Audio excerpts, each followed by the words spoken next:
On a sunny day, a man was diving in shallow waters near South Africa. At one point, he saw something that didn't catch his eye at first. A pile of shells that looked as if it had been put together.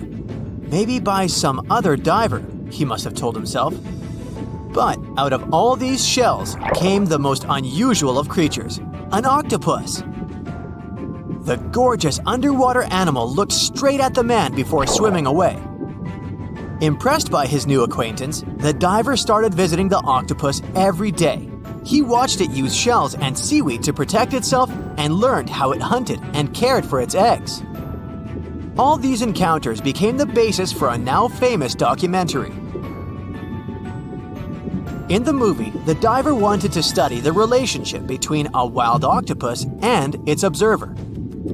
Initially, the octopus was a bit too shy to let the man get close. But over time, it began to trust him and even explored his body. At one point, the octopus even rested on the diver's chest. The man soon began to look at the underwater creature as his octopus friend. Sure, the documentary did make it look like a true friendship, but that was most likely because of all the close-ups and eerie music.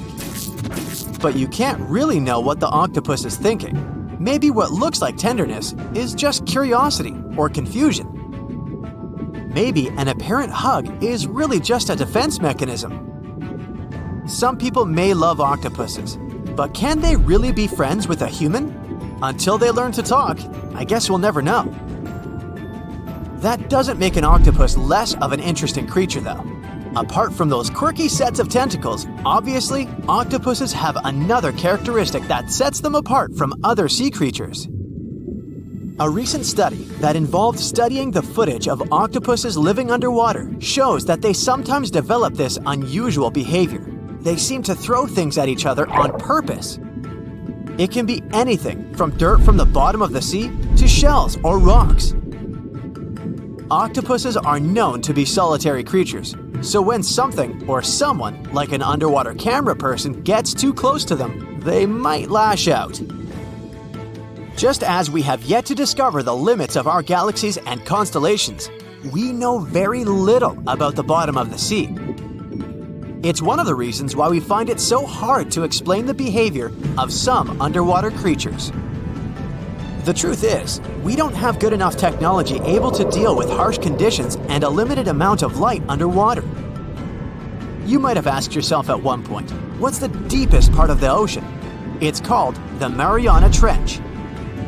We don't really know exactly how deep this giant hole is, since it's too difficult to measure, but it's somewhere around 6.8 miles deep and 5 times longer than the Grand Canyon.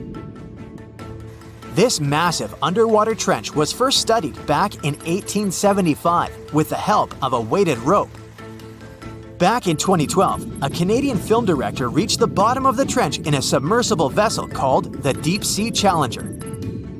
Some of the most bizarre creatures on the planet were discovered here, including the Dumbo octopus, the sea cucumber, and the goblin shark. The Mariana Trench got its name from the nearby Mariana Islands, which were named Las Marianas in honor of Spanish Queen Mariana of Austria. The Mariana Trench might be the deepest part of the ocean that we know of. But one other mysterious phenomenon that's interesting for researchers is called phantom bottoms. In the late 1940s, when the sonar became standard equipment, ships and submarines noticed unexpected signals coming from the ocean. Those signals came from areas where no seafloor was supposed to exist. What's even more mysterious is that this fake seafloor appeared to move. One researcher at Scripps University found out that these phantom bottoms showing on maps were indeed alive. They were made out of a layer of jellyfish, shrimps, and other deep-sea creatures. The reason why they move is that they rise to the surface at night to feed. To top it all off, even the way these creatures move is kinda calculated. They don't just move randomly, but seem to gather together by species. We used to believe underwater animals behave this way only to avoid being caught by predators. It's a mystery to scientists why they group in the same way to form a fake seabed. Our curiosity about the deep waters doesn't stop at the seafloor. If you went on a vacation to the beach when you were young, you probably remember the fun of digging in the sand. As the hole got deeper, you may have asked yourself, could I dig all the way to the other side of the earth? None of us have ever found out. Our parents took us home when it got dark and chilly. Scientists are more reasonable when it comes to this subject. For starters, they know the best place to start digging would be underwater, since those regions are already deeper than what we can find on land. They also do not have the ambition to drill a tunnel through Earth. It's not even possible. That's mostly because of the extreme heat and pressure inside our planet. Even if we could technically dig a tunnel, it would not be safe to travel through it. However, reaching the mantle and retrieving a sample would be a huge scientific achievement, similar to landing on the moon. What we live on is called Earth's crust. Underneath it, there are other layers called the mantle, outer core, and inner core. Researchers have been trying to drill into Earth's mantle since the 1960s, but they haven't succeeded. Some failed due to technical issues, and others were unlucky and chose the wrong places to drill. Our planet's mantle is made of molten rock. Wouldn't that be dangerous if we ever reached it? Scientists say we have nothing to worry about, though. If and when the drillers eventually pierce through the crust underwater, hot molten rock won't pop up the hole and spill onto the seafloor like it would during a volcanic eruption. Mantle rocks aren't solid, sure, but they move slowly, at the same speed as your fingernails grow. Another of those famous deep-sea mysteries is that of the 1997 bloop. You heard that right. I'm talking about a weird sound that seemed to come from deep under the waves.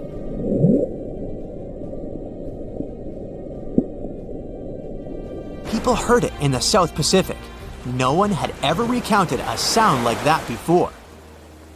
Some thought it must have been emitted by a strange creature living deep in the ocean. It didn't help that the noise came from a location mentioned in a story by famous writer H.P. Lovecraft. In his story, it was a creature called Cthulhu that lived there. In the novel, the author described it as a large, human-like monster with tentacles on its face and wings on its back. For many years, people tried to figure out where the noise came from. It wasn't until 2005 that they concluded it was from icebergs breaking off of glaciers. Some people still don't believe that this explanation truly makes sense and are searching for a different reason for the bloop. If creatures living outside of our planet ever decided to come to visit, you wouldn't expect them to go straight to the bottom of the sea, right? Well, some people claim there's a sort of spaceship on the ocean floor, discovered in 2011. It's basically an oval-shaped object located on the bottom of the Baltic Sea. In 2012, a team of divers explored the anomaly and found what appeared to be a staircase and other structures on its surface. This only added to the belief that the large object had been made by someone and wasn't just a natural phenomenon. Even more bizarre, close to the unidentified anomaly, the explorers' electrical equipment, like sonar instruments and satellite phones, started to malfunction. Some scientists believe it just to be a glacial deposit or some other natural formation, but they still don't know for sure what it is. Ever wonder why, despite all our advancements in technology and science, there's a vast expanse of our own planet that we barely know about? Believe it or not, over 80% of our oceans remain uncharted territory. It's as if we've got this massive aquatic playground in our backyard, and we've barely scratched the surface. Also, did you know that only about 7% of our oceans have a special tag called Marine Protected Areas, or MPAs? How come this colossal body of water that envelops most of our planet is also among the most vulnerable and misunderstood spaces in the universe? Pressure has a lot to do with it. Our deep ocean is a beast of a place with no visibility, freezing temperatures, and pressure that's so intense that in certain areas it would make you feel like you're having the weight of 50 jumbo jets on your body. No wonder we're having an easier time sending people into space than to the bottom of the ocean. The deeper you go into the waters, the more pressure piles up. But let's not forget we have tech on our side, right? Scientists now use these cool satellite technologies that track the color of the ocean to check how much phytoplankton is there, for example. Why is this important, you might ask? Because these little plant-like critters are actually pretty major players in our big blue oceans. In the grand scheme of things in the aquatic world, phytoplankton is like the bedrock of the ocean food chain. It gives life to almost everything, from the tiny zooplankton, which are animal-like microorganisms, to those colossal, magnificent whales. When these technologies first came around, satellites could get clear images of the ocean faster than a ship could take the same number of measurements in 10 years. But it's not all about looking at the ocean from space. Sometimes you gotta dive in there and see it for yourself. Thankfully, we've come a long way in ocean exploration tech too. We've got things like floats and drifters that ride the ocean currents while collecting data, and a whole fleet of underwater vehicles, some of which are manned, some remote-controlled, and some even autonomous. Remember James Cameron, the guy who made the movie Titanic? He's super into exploring the ocean, and in 2012, he set a record by going down to the Mariana Trench in a vertical torpedo sub. He thinks there's nothing like being in the ocean and experiencing it firsthand. Other companies use a mix of technologies for their ocean explorations. It led them to discover amazing stuff like a deep-sea coral reef near Morocco, the only one still growing in the Mediterranean Sea. They've also discovered new species and documented ones previously thought to live only in the Atlantic. These efforts have convinced local authorities to declare some places as marine parks. As with most scientific areas, the road isn't without its bumps. These expeditions can cost quite a lot, and the lack of detailed maps and data only adds to the challenge. We can't always rely on bathymetric information, meaning the study of the ocean floor, because it's often not available. And that's the tricky part. We need to explore more to know more, but getting the funds for these kinds of projects can be tough when there are so many unknown variables. One particular company's explorations have helped protect nearly 4 million square miles of ocean so far.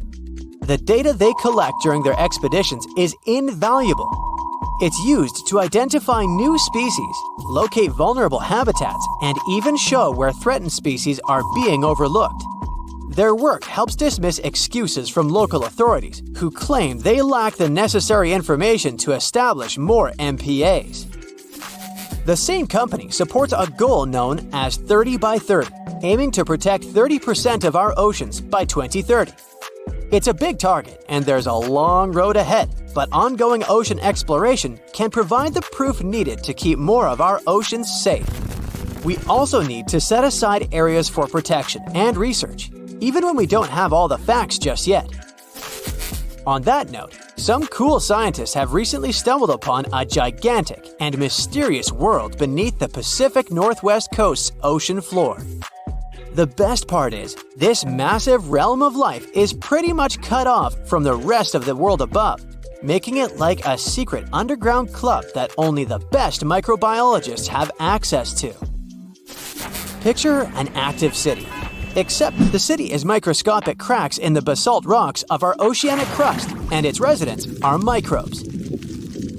These tiny creatures aren't like you and me. They don't rely on sunlight or the organic products of land and water ecosystems for sustenance. Instead, they thrive on chemical reactions with rocks and seawater.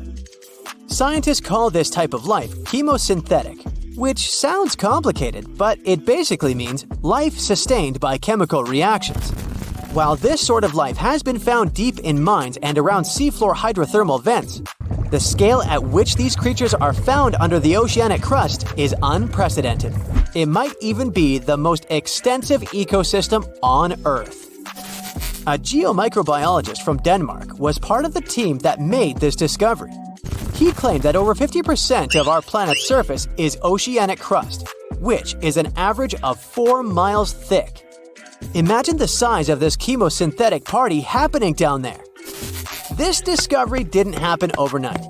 Since the 90s, scientists have found weird tiny holes in the basalt rocks that make up much of Earth's outer crust. They seemed like they might have been made by bacteria. But hey, there was supposed to be no life there. I mean, imagine trying to survive in a place that's hot, deep, dark, dense, and mostly devoid of the organic compounds we need for life. Yet, here they are. In the following years, more pieces of the puzzle fell into place. Scientists found that the oceanic crusts had different conditions at the centers and edges. At the centers, rocks are jam-packed with energy-rich compounds that support these tiny life forms. But by the time they reach the edges, these chemicals are all gone. Fast forward to now, and it's time to put the puzzle together.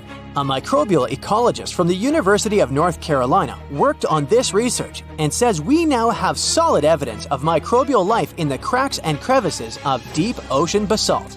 The next question scientists asked was, how far does this life extend? Researchers collected samples of crust from a plate roughly 120 miles off of Washington's coast, drilling deep beneath the ocean's surface. What they found down there was remarkable. The life down there runs on a unique fuel, hydrogen. Yep, in the absence of sunlight, hydrogen provides the energy for all their biological processes. These microbes use hydrogen to transform carbon dioxide into organic matter. This matter and other byproducts, like methane, then fuel other organisms, creating a network of life. Of course, the life down there isn't as complex as the one we know up here. Scientists doubt there will be any multicellular life under the ocean because it's too hot and energy poor. But hey, who knows? This universe under our oceans still has a lot to reveal. This whole thing is significant for many reasons. First, it confirms that life can exist in places without oxygen, which changes our perspective on where we can find life. This makes us wonder if life could exist under similar conditions on other planets, where surface conditions might be too harsh. The implications on Earth are also profound. If a large portion of life exists in the oceanic crust, then our understanding of life on our own planet could be completely changed. This exciting discovery stretches our understanding of life and prompts us to keep exploring the mysterious depths of our oceans, pushing the limits of our understanding. NASA is also in on the whole deep sea exploration project. Why? Shouldn't they be preoccupied with outer space? Because they're hoping to find hints about what the oceans on other planets might look like. NASA specialists are really hopeful that by unearthing underwater secrets, we can solve some of the big questions about space. Plus, they're testing some nifty equipment for future journeys across our solar system. For years, scientists have been struggling to explain bizarre sounds, some repeating, some heard only once, that come from the dark depths of the ocean. From bewildering hums to worrying bloops, the water transmits outlandish acoustic phenomena. One of these mysterious noises got named the upsweep. For the first time, this long train of sounds was registered in 1991 in the Pacific Ocean. One of the most unusual things about this signal is that it keeps changing, as if trying to confuse researchers even more. Like some unearthly howl, it varies from high to low frequencies and then back again, and you can hear it better in the spring and fall than in the winter and summer. Why the upsweep? It's simple. The sound travels from the bottom of the ocean towards its surface, as if sweeping up. Scientists do have a theory explaining this phenomenon: the activity of undersea volcanoes. Hot lava pouring into ice-cold ocean water could theoretically create such noises, but there's no proof found yet. Plus, the sound has been declining since 1991, even though it can still be detected. The bloop is the name given to an ultra-low frequency and incredibly powerful underwater sound that was recorded in 1997 by the U.S. National Oceanic and Atmospheric Administration. The bloop continued for approximately 1 minute. Having started from a low rumble, it gradually rose in frequency. It also kinda mimicked the noise created by marine animals, but its volume was so great that no living creature known to science could have made it. When the bloop occurred, underwater microphones managed to record it from a distance of 3,000 miles away. Rumor has it that the noise might have something to do with the fictional half-octopus monster Cthulhu, or some other colossal deep-water creature. But if you don't believe in monsters, science has another explanation: iceberg fracturing. The thing is that icequakes recorded in the Scotia Sea resemble the mysterious bloop a bit too much for it to be a coincidence. The whistle resembles this annoying sound when a kettle of boiling water is telling you it's time to make a cup of tea. But even though it may not be as blood-curdling as some other bizarre ocean sounds, it doesn't make it any less mysterious. Plus, the whistle is very elusive. In 1997, only one underwater microphone was able to pick it up, and therefore, researchers didn't manage to pinpoint the source of the noise. The most likely cause of the sound is an eruption of one of the submarine volcanoes. Have you ever heard of Julia? No, not your neighbor. I'm talking about this otherworldly sound. Listen to it. It was recorded in 1999 by the U.S. National Oceanic and Atmospheric Administration. The source of the sound was most likely a large iceberg that ran aground somewhere in Antarctica. The sound was so loud that it was heard over a huge territory, and its duration was about 2 minutes and 43 seconds. Slow down. That's the name given to a sound recorded in 1997 in the equatorial Pacific Ocean.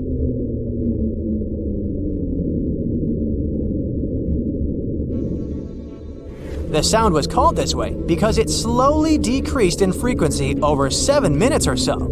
It's been picked out a few more times since it was recorded for the first time. The source of the sound isn't very mysterious. Most likely, it was produced by a massive iceberg that became grounded in Antarctica, or it was caused by moving ice. By that, I mean the friction produced by a large ice sheet moving over land. The loneliest whale sound is often called the 52 Hz whale because the animal that creates it calls at a unique for these creatures frequency. When you listen to this sound, it sounds like a low bass note. At the same time, it's much higher than the normal frequency of the whale call, which rings between 10 and 40 Hz. Interestingly, scientists have been listening to the world's loneliest whale for decades, but haven't managed to figure out its precise location. Nobody knows whether the mammal is male or female, what species it is, or if the animal is still alive. After all, for the last time, its call was recorded in 2004. Earth-shaking booming sounds have been reverberating off some parts of North Carolina for more than 150 years. Called Seneca guns, they're most often heard near the coast. The sounds are so powerful that they often rattle window panes and sometimes vibrate entire buildings. They can last from 1 to almost 10 seconds. Even though scientists haven't cracked this mystery yet, there are some theories. They range from earthquakes to severe distant storms and quarry blasts. But even though the ground trembles every time the phenomenon occurs, no seismic activity coincides with these events. So far, scientists have come to the conclusion that the mysterious sounds happen in the atmosphere, not on or under the surface of our planet. If this theory is true, bolides might be the answer. These extremely bright meteors often explode once they enter Earth's atmosphere. Or Seneca guns might be born in the ocean. Sometimes, when enormous waves collide far away from the shore, you can hear it, even if you're nowhere near the coast. Seneca guns are a type of skyquakes. You don't need to travel to a particular part of the world to hear one of those. Mysterious sonic booms ramble from the sky everywhere, from the US to India and Japan. Just like Seneca guns, this sound phenomenon occurs mostly near the coast or a big body of water. Rattling glassware and windows in the nearby houses, skyquakes could be connected with ultra-fast airplanes breaking the sound barrier. But people started hearing the first skyquakes in 1824. The theories trying to explain this phenomenon include sand dunes shifting, meteors entering the atmosphere, distant volcanoes erupting, Earth's crust cracking during earthquakes, and even gas bursting out of underground vents in the sea or lake bottom.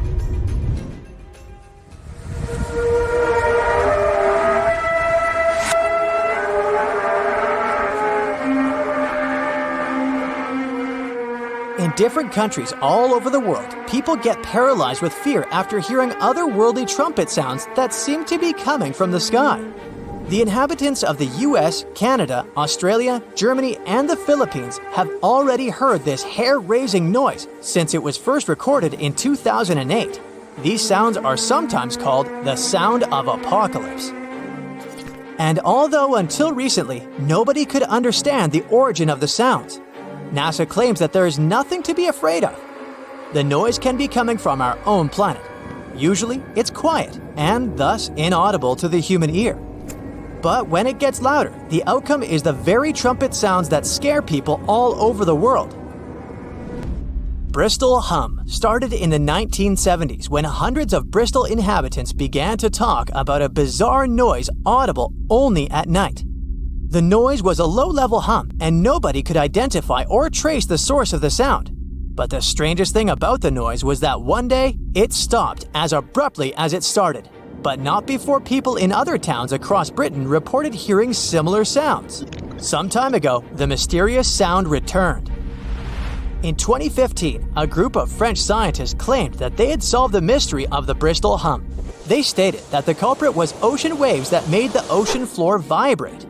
But while it was all good and well, it didn't explain why the sound was around for only several years or why it chose to return. If you ever come to the town of Taos in New Mexico, don't let another strange and unexplained phenomenon send you running for the hills. This phenomenon is a faint, low-frequency hum ringing in the desert air and grating on your nerves. Even stranger, only 2% of people who live in Taos hear this noise. But for those who do, it's unstoppable torture. On top of that, everyone describes the sound in a different way, from a quiet whir to an eerie hum or even persistent buzz. And while some people believe that the Taos hum is the result of unusual acoustics, the others suspect a bad case of mass hysteria. No one has located the origin of the hum yet. How would you describe the shape of the planet we live on? It's definitely round, but it's not a perfect sphere. Because of the force of Earth's rotation, it's slightly flat on the north and south pole. But there's more to it. The planet's rotation causes its sides to bulge outwards. The best term to describe our home planet is ellipsoid. Earth is nothing more than an oversized lumpy potato. These are the words of Atraji Ghosh, a solid Earth geophysicist from Bangalore. She and her team have been studying something called the Indian Ocean Gravity Hole. Sounds like the scenario for a science fiction movie, but it's very much real. We think of gravity as something consistent. If you drop a pen from your hand in Los Angeles and in Perth, they're going to fall to the floor at the same time. Well, this is not completely true. Gravity is connected with the mass of a celestial body. Astronauts on the surface of our moon don't walk, but move in hops. That's because Earth weighs 81 times more than the moon. Less mass means less gravity. Earth is more massive, so it has a stronger gravitational pull. But there's a catch. All this mass isn't distributed evenly across the planet. As a result, gravity varies as well. NASA has been mapping Earth's gravity field since 2002 using twin GRACE satellites. The maps they produced show where gravity is stronger and where it's weaker. Mountain ranges such as the Himalayas contain a lot of mass. This means they generate a stronger gravity field. The opposite happens in ocean trenches. The deepest of them is the Mariana Trench in the Pacific Ocean. You could almost stack 2 Mount Kilimanjaros inside it. The low concentration of Earth's mass below it means that the gravity field here is weaker. Places on the globe where huge chunks of mass are missing are called geoid lows. A geoid is an imaginary surface that follows the outline of sea levels around our planet. Imagine the Earth without any land. That shouldn't be too hard since the nickname of our home is Blue Planet. Now draw a curvy line along the surface of the oceans, and you get a geoid. In reality, the line stretches across oceans, as well as land masses. Scientists use this imaginary line to calculate the depth of tremors or objects that occur underground. When the wavy line goes down, that's a geoid low. The biggest of them sits at the bottom of the Indian Ocean. The first to discover it was a Dutch geophysicist in 1948. He was performing a gravity survey from a ship. The man noticed that sea levels dipped over 320 feet below the global average. The gravity hole got the official name Indian Ocean Geoid Low. It spans well over 1 million square miles off the southern coast of India. If you went out at sea in the middle of the gravity hole, you wouldn't notice much, just an endless ocean as far as the eye could see. The only way to measure the dip in gravity is through extensive geophysical measurements and calculations. The concept of a gravitational hole existed for nearly 2 centuries in the scientific community, but researchers could study it in high detail only after satellite measurements became possible in the late 20th century. A team of Indian scientists was determined to explain the anomaly that had been puzzling geologists for decades. They used supercomputers to simulate the seismic activity that formed our planet. A total of 19 simulations revealed how tectonic plates moved across the span of over 140 million years. This was during the Cretaceous period, the time when T-Rex roamed the Earth. Nearly a third of the possible scenarios produced a geoid low, similar to the one in the Indian Ocean. The most important factor in these models was the presence of magma plumes. These are places inside the Earth's mantle where lava flows upwards. The mantle sits between the planet's outer core and the thin crust we walk upon. The magma in the mantle plume is hotter than the surrounding rocks. The heat it generates melts and thins the crust. This creates hotspots that are brimming with volcanic activity. Yellowstone National Park and the Hawaiian Islands sit atop such hotspots. The Indian team of scientists linked the presence of magma plumes to the formation of the geoid low. Their source was an ancient ocean that disappeared tens of millions of years ago. It was located where the Himalayan mountain range sits today. Evidence of this lie in the marine rocks researchers found on the world's tallest mountains. The oceans ceased to exist when India's landmass separated from the supercontinent called Gondwana. It drifted north and merged with the rest of the Asian continent. At the time, the Eurasian supercontinent was called Laurasia. The Indian tectonic plate went down inside the mantle. It ended up under the African continent. This landmass contained a lot of crystallized material which was quite dense. When the sinking plate of the former ocean reached it, plumes of magma spilled out. As a result, low-density materials ended up closer to Earth's surface. Density is used to calculate mass, and if you remember our lesson in physics from the beginning of the video, less mass translates into a weaker gravity field. Scientists believe this is how the geoid low in the Indian Ocean formed some 20 million years ago. At this point in prehistory, the Earth looked a lot like it does today. There were vast grasslands, and whales swam in the seas. Geophysicists who created the computer model cannot tell for sure what will happen in the future. Ghosh thinks it's possible that the gravity hole in the Indian Ocean will remain in place for a long time. But plate movements can also cause the anomaly to fully disappear in the coming eons. Earth's tectonic plates are constantly shifting. They define the shape of our continents and oceans. Experts study plate movements to get a picture of how our world looked millions of years ago. However, telling Earth's geologic future is much more complex. The gravity hole in the Indian Ocean is the biggest, but it's not the only one in the world. Other areas with low gravity include the island of Cuba and the Bahamas. On the opposite side of the spectrum are the Philippines. Here, gravity is stronger than normal, but the poles are the places with the strongest pull to them. They are the closest to the center of the Earth. If you stand directly on the North or the South Pole, you are 3,950 miles from the planet's core. At sea level on the equator, this distance increases by more than 13 miles. Earth's gravitational field also has an effect on your weight. At the equator, you weigh 1% less than you do on the poles. The South Pole is maybe more suitable for this experiment because there is actually ground there. But gravity is the strongest at the North Pole in the middle of the Arctic Ocean. This is where scientists in 2013 recorded the highest gravitational acceleration on the planet. This is the rate a falling object speeds up in free fall. The acceleration depends on the strength of gravity. When a team of researchers from a university in Perth set out to map these gravity changes, they discovered something interesting. Gravitational acceleration was the highest at the surface of the Arctic Ocean. This is something they expect to find, but the location of the lowest acceleration point amazed them. It wasn't on the equator as they assumed. The spot lay more than 600 miles south of it at Mount Huascarán in Peru. Scientists believe that the mountain's height had an effect on the phenomenon. This peak in the Andes is the highest point in the South American country.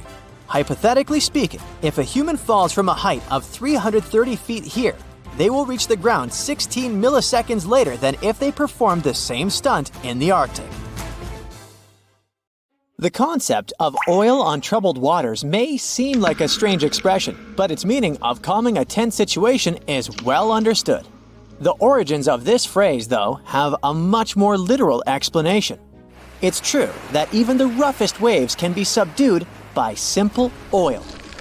Just like you dress your salad with oil to make it nicer, you can dress the sea to make it calmer. At the end of the 19th century, captains from various ships shared their experiences of using oil to calm rough waves in letters to the New York Times. One of those captains, Olsen of the Norwegian bark Wilhelmine, detailed what he did to save his crew and ship during violent storms. Despite the challenges they faced, the oil trick proved to be a game changer, drying up the weather side of the deck and helping them navigate through heavy gales. His words hinted at a secret power hidden within these simple bags made of sailcloth filled with irregular animal oil. He used it several times, and each time, the technique worked like a charm. One time, his crew encountered heavy gales on their voyage to Belfast. They were causing quite a stir, but they managed to stay ahead of the game by deploying these bags made of sailcloth filled with animal oil. As soon as they released the bag from the cathead, the weather side of the deck dried up in no time, even as the seas continued to wash over it. It was pretty neat to see it working its magic without even needing to check if the bag was empty, as it was a real lifesaver. Their vessel was still a little shaky and taking on water on the lee side, but this little trick really helped them out. Captain Jenkins from the British steamer Francisco used a similar method to calm the seas during their voyage from Hull, England to Boston. They ran into some strong westerly gales, causing really big waves. They didn't want to head any further north, so they decided to stop the engines and chill for a bit. They stuffed some oakum into the pipes of the closets and filled them with oil, and it worked like magic. The sea calmed down along the side of the ship, the big waves disappeared, and they stayed nice and dry. In total, 12 masters shared their success stories of using oil against rough waves, with only one reporting that it didn't work as expected. The use of storm oil, as sailors called it, was a tried and true method of preserving crew, cargo, and livestock from the harsh sea conditions. The toughest thing some of them experienced was just a little spray. Their methods were a tad different, but all of them used oil. But what made this storm oil so effective?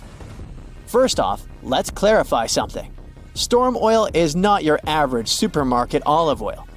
To be truly effective, storm oil must be made of that thick, next to water insoluble consistency. Technically, it acts like a surfactant. This practice is very old and has been used for many centuries. Since ancient times, people have poured oil to calm ocean waves. It was poured onto the ocean surface to reduce wave intensity, making it easier for sea rescuers and navigation.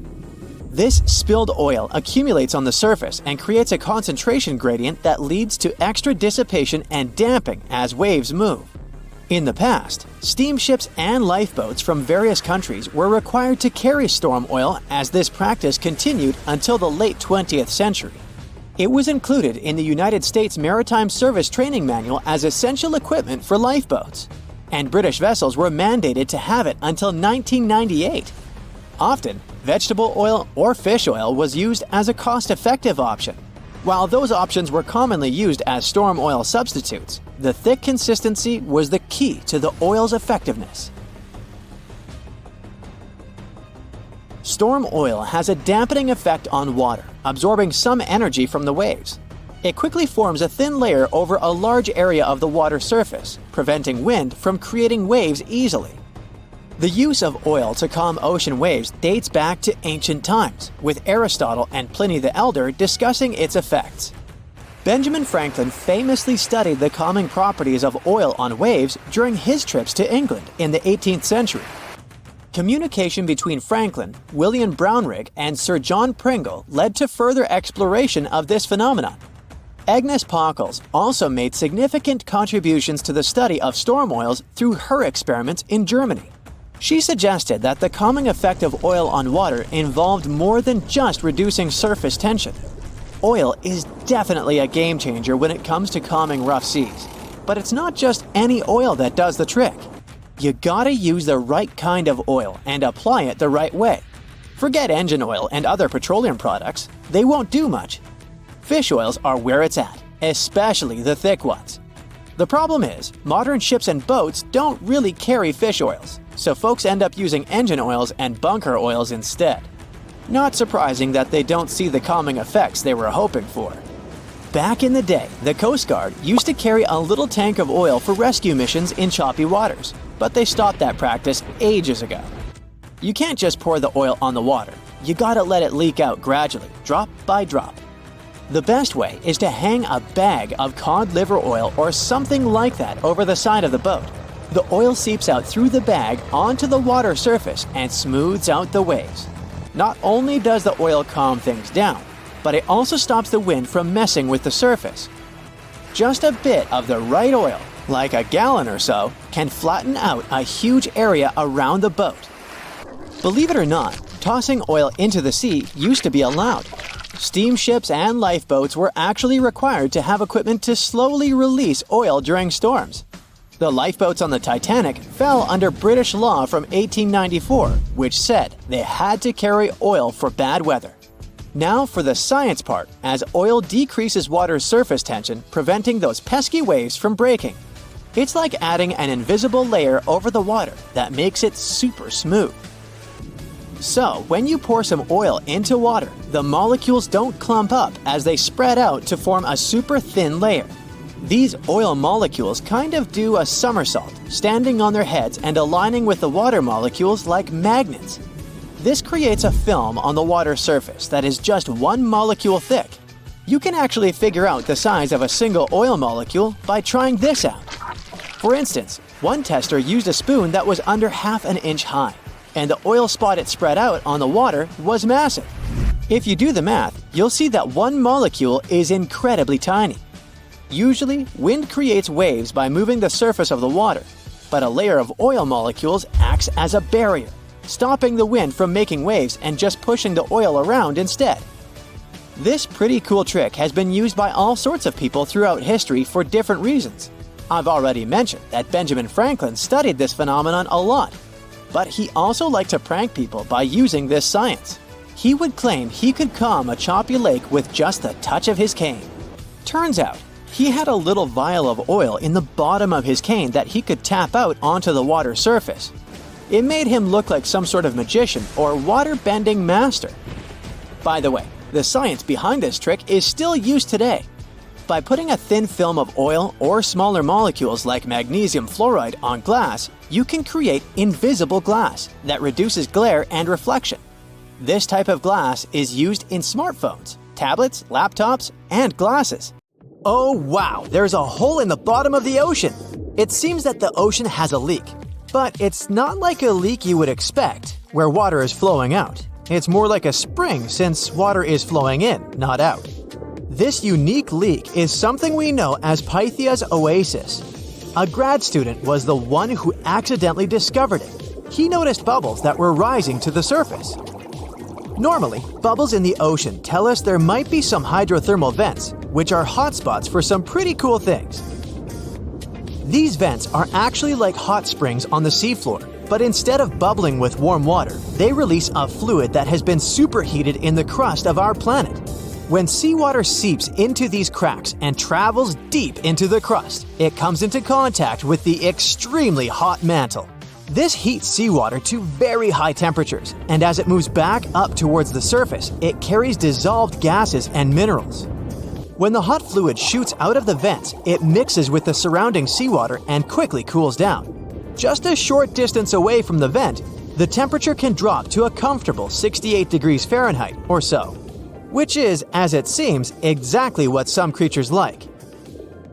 And there are some real weirdos living down there in the darkness, like ghostly fish, giant red-tipped tube worms, and a unique type of shrimp with eyes on their back. And some of them, like tube worms and bacteria, rely on the chemicals and minerals released by the vents to survive in harsh conditions. But in this case, the bubbling water didn't come from a hydrothermal vent. It was there because of a spring, and that's a bit more concerning. You see, the water in this reservoir needs to stay where it is. If too much of it seeps out, there could be some serious consequences, especially for the surrounding area. You can see this unusual leak along the Cascadia subduction zone, which is a massive fault line off the Pacific Northwest coast. It's a place where two pretty big plates that make up Earth's crust come together and slide along each other. The water from Pythia's oasis kinda acts as a lubricant between these plates. You can think of the fault zone as an air hockey table. When the fluid pressure is high, it's like you've turned the air on. That means the friction between the plates is reduced, which allows the plates to move. But if the fluid pressure is lower, the two plates can lock together, which then leads to the buildup of stress. Not that they'll feel bad. In the context of tectonic plates, stress is some pressure or force that can cause deformation. And if this stress starts to build up, at some point, it's gotta go somewhere. When it's too much, it can trigger earthquakes, and most likely, not small ones. For example, a release of stress in the Cascadia subduction zone could lead to a magnitude 9 earthquake. For comparison, the biggest earthquake we've ever recorded happened in Chile in 1960, and it had a magnitude of 9.5. The damage was enormous. So we hope the water will stay in its reservoir and keep maintaining the delicate balance between the tectonic plates. We've explored only 5% of the ocean. Who knows how many cool things are there at the bottom, waiting to be found? For example, check out these mysterious holes scientists have stumbled upon in the depths of the Atlantic Ocean, near the Azores. They're neatly aligned and are about 4 inches apart, or in some cases, even several feet. They resemble punctures left by a sewing machine. Some think these holes could have a biological origin. For instance, some fish may have made them while walking along the seafloor. Others believe we could be looking at something that's human-made, maybe left by a spiked tire. Of course, such holes are perfect for making up stories about creatures from other planets who allegedly made them. Or maybe even legendary monsters, like that one from Loch Ness. It's definitely hard to explain such symmetry of the holes, but one deep-sea biologist offered a pretty good explanation. He said there could be an animal burrowing beneath the sediment, and from time to time, it could make little chimneys just to get access to clean water circulation in its small burrow. I mean, there are sediment piles around the opening of each hole, and they do support the idea that something pushed the soil from below. But there's still no proof these holes are actually connected beneath the surface. And there are also a lot of things hidden at the bottom of the oceans and seas that ancient civilizations left us. For instance, archaeologists made a really cool discovery off the southern coast of Croatia, a road hidden under layers of sea mud that's 7,000 years old. They found the ancient road at the sunken Neolithic site of Solin. The site of Solin was a human-made island in ancient times, and an archaeologist discovered it 2 years ago. He was studying satellite images of the area around Korčula, one of the beautiful Croatian islands. When he realized there could be something interesting at the bottom of the sea, he dove into the water with his colleague. And under the surface of the Adriatic Sea, which is part of the Mediterranean Sea, at a depth of 13 to 16 feet, they found stone walls that were most likely part of some ancient settlement. The landmass where people built the settlement was separated from the main island by a narrow stretch of land. Luckily, this area is protected from big waves by the surrounding islands, so the site remained relatively well preserved. It's now hidden beneath the surface of the sea and covered in mud. But it's so exciting to imagine how people walked on that road nearly 7,000 years ago, visiting nearby settlements. If you want to see the weirdest creatures, you can always head to the bottom of the sea. Actually, scientists have determined there could be more than 30 potentially new species at the bottom of the Pacific Ocean. They've collected them using their remote-controlled vehicle. That's a big step because until recently, they could only study such creatures through photographs. I'm talking about segmented worms, different types of coral, some invertebrates similar to centipedes, and many others. But there are also many old freaky creatures that we already know about that look like they came from sci-fi movies. Red octopus, blobfish. Okay, this one kinda looks normal until you raise it to the surface. The goblin shark, Sloane's viperfish, zombie worms. Ugh. Yeah, I hear ya. Let's move on. The seafloor hides things from space too. There are traces of rare forms of plutonium and iron at the bottom of the Pacific Ocean. And what's awesome is that all this has come from space. These radioactive materials probably formed during some kind of cataclysmic event in space and eventually made their way out to our beautiful home planet. And this extraterrestrial debris most likely appeared on Earth within the past 10 million years. After it fell to the Pacific Ocean and settled at a depth of almost a mile, it became part of all those layers of rock down there. Plutonium is especially exciting for scientists. I mean, only tiny amounts of it have been found. Hundreds of atoms maybe. But it's still remarkable because these atoms are created by exploding stars. Things like this can help us better understand how the universe produces elements heavier than iron, like plutonium, gold, uranium, and platinum. We're still not sure about the origins of these elements. For a long time, scientists believed that supernovae, which is when a star comes to its end in a fabulous explosion, were responsible for creating these heavy elements. But it seems it's not just that. Some other cosmic events, such as the collision of neutron stars, which are super dense collapsed stars, or some rare types of supernovae, could also be involved. Whoa, let me get my popcorn. Many terrifying animals live deep beyond the waves, like this vampire squid living 3,000 feet below the surface in almost complete darkness. This animal has a cloak, like a vampire's. That's why it's called the vampire squid. Deep down at the bottom, it can't use ink to defend itself. So this animal has developed an unusual tactic. It glows slightly to scare away predators. If this tactic fails, the vampire squid can turn its body inside out, revealing tiny spikes. When you translate its scientific name, Vampiroteuthis infernalis, it literally means vampire squid from the nether. Despite its terrifying looks, it's a harmless ocean animal. This previous creature was not from space, but this object definitely is. Before Elon Musk found a way to reuse rockets, NASA would simply drop old ones after launching astronauts into space, most of the time in the ocean or deserts. In 2012, Jeff Bezos launched a mission to find the Apollo 11 rocket. They found it by using sonar, but it was in terrible condition. It was sitting on the bottom of the ocean, not far from the predicted site. They were able to rescue the engine and reconstruct 2 of them.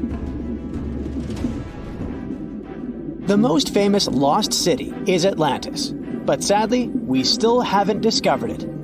However, Heraklion was also just a myth until one British pilot saw something that looked like a city while flying over the Mediterranean Sea. He reported it, and 60 years later, a group of divers went there. They were shocked when they found an entire city underwater. It was loaded with artifacts that could tell us a lot about the history of the place. Now it's one of the best underwater archaeological sites in the world. It's believed that the rising sea caused the whole city to go underwater. The Titanic sank in 1912. The wreck was claimed to be officially discovered 74 years later. In reality, though, a fisherman found the Titanic 8 years earlier while fishing in the Atlantic Ocean.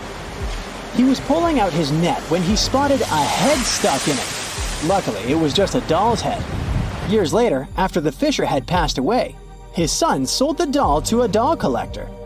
She did a lot of digging and research on every person who had a porcelain toy on the Titanic. She found the owner of the doll. Ava Hart was on the Titanic and had a doll with her. Ava survived the catastrophe by a miracle, but her toy didn't. Hart even wrote about the doll in her journal, and every detail matched the toy found by the fisherman. The tripod fish lives deep in the abyssal zone, around 20,000 feet below the surface. It's adapted to such immense depths and uses its tripod fins to stay still on the bottom. This creature doesn't have big eyes, but even if it did, these eyes would be useless in the darkness. Instead, the tripod fish uses its fins like antennas to detect any movement in the water.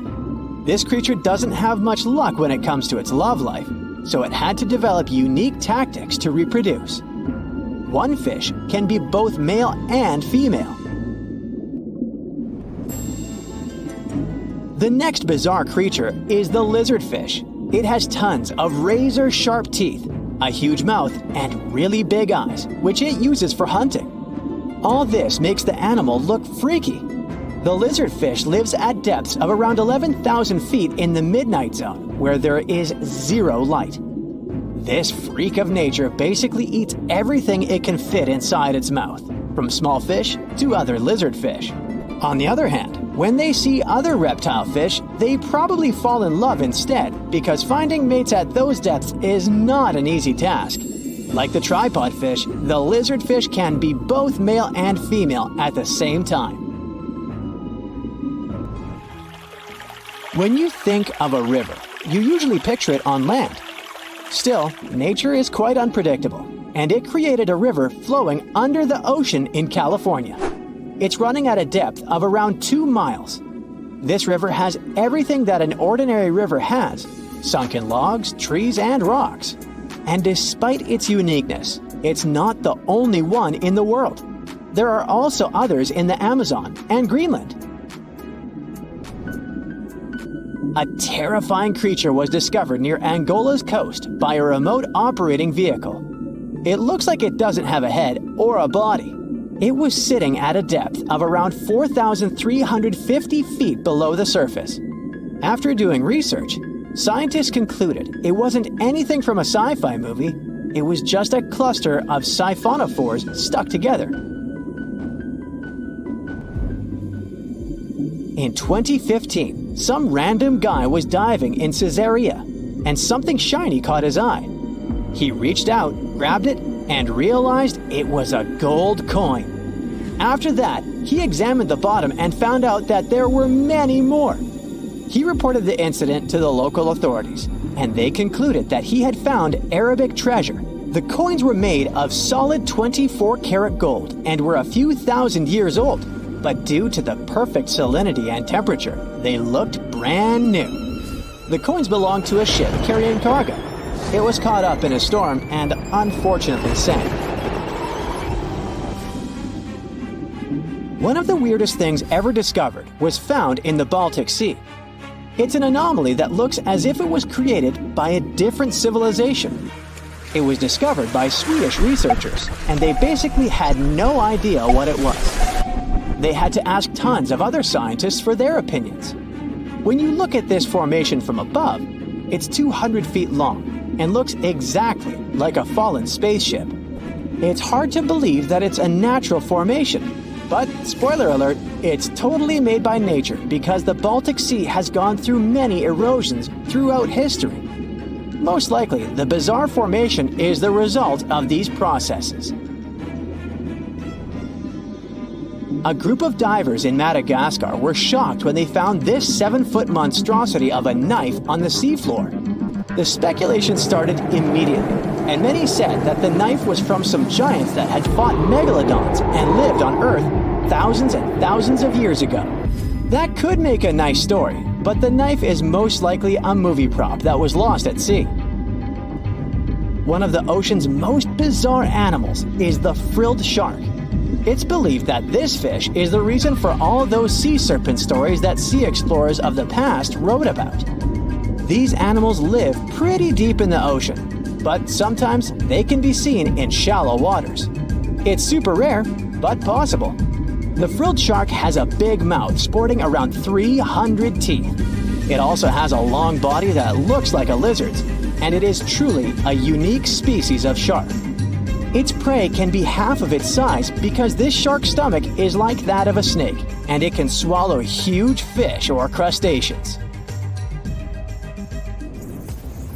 Spotting a few worms in your garden is no big deal, but after seeing a 26-foot-long one in the ocean, you will make your wetsuit a little wetter.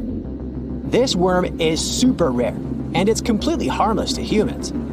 It's actually not a giant worm. It's a cluster of zooids that are stuck together in a worm-shaped formation. They usually only eat plankton, bacteria, and other tiny things that can be found in the ocean. Probably the scariest thing in the ocean that is 100% real is the magna pinna, which can be found at crazy depths of 20,000 feet below the surface. This monster looks like an underwater Slender Man, but it's just a squid with really long tentacles that can reach a terrifying size of 8 feet. This guy has only been seen a few times, and basically, we don't know much about this creature so far.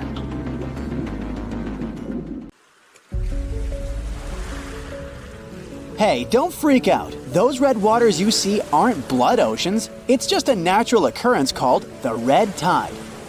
Red tides often happen in Florida, especially in the West Florida shelf, and they can stick around for weeks or even months. They're basically caused by an increase in algae levels, hence the color. Those algae produce toxins that can be harmful to marine life. They can also be bad news for us humans, causing symptoms like upset stomach and urgent bathroom trips, if you're picking up what I'm putting down.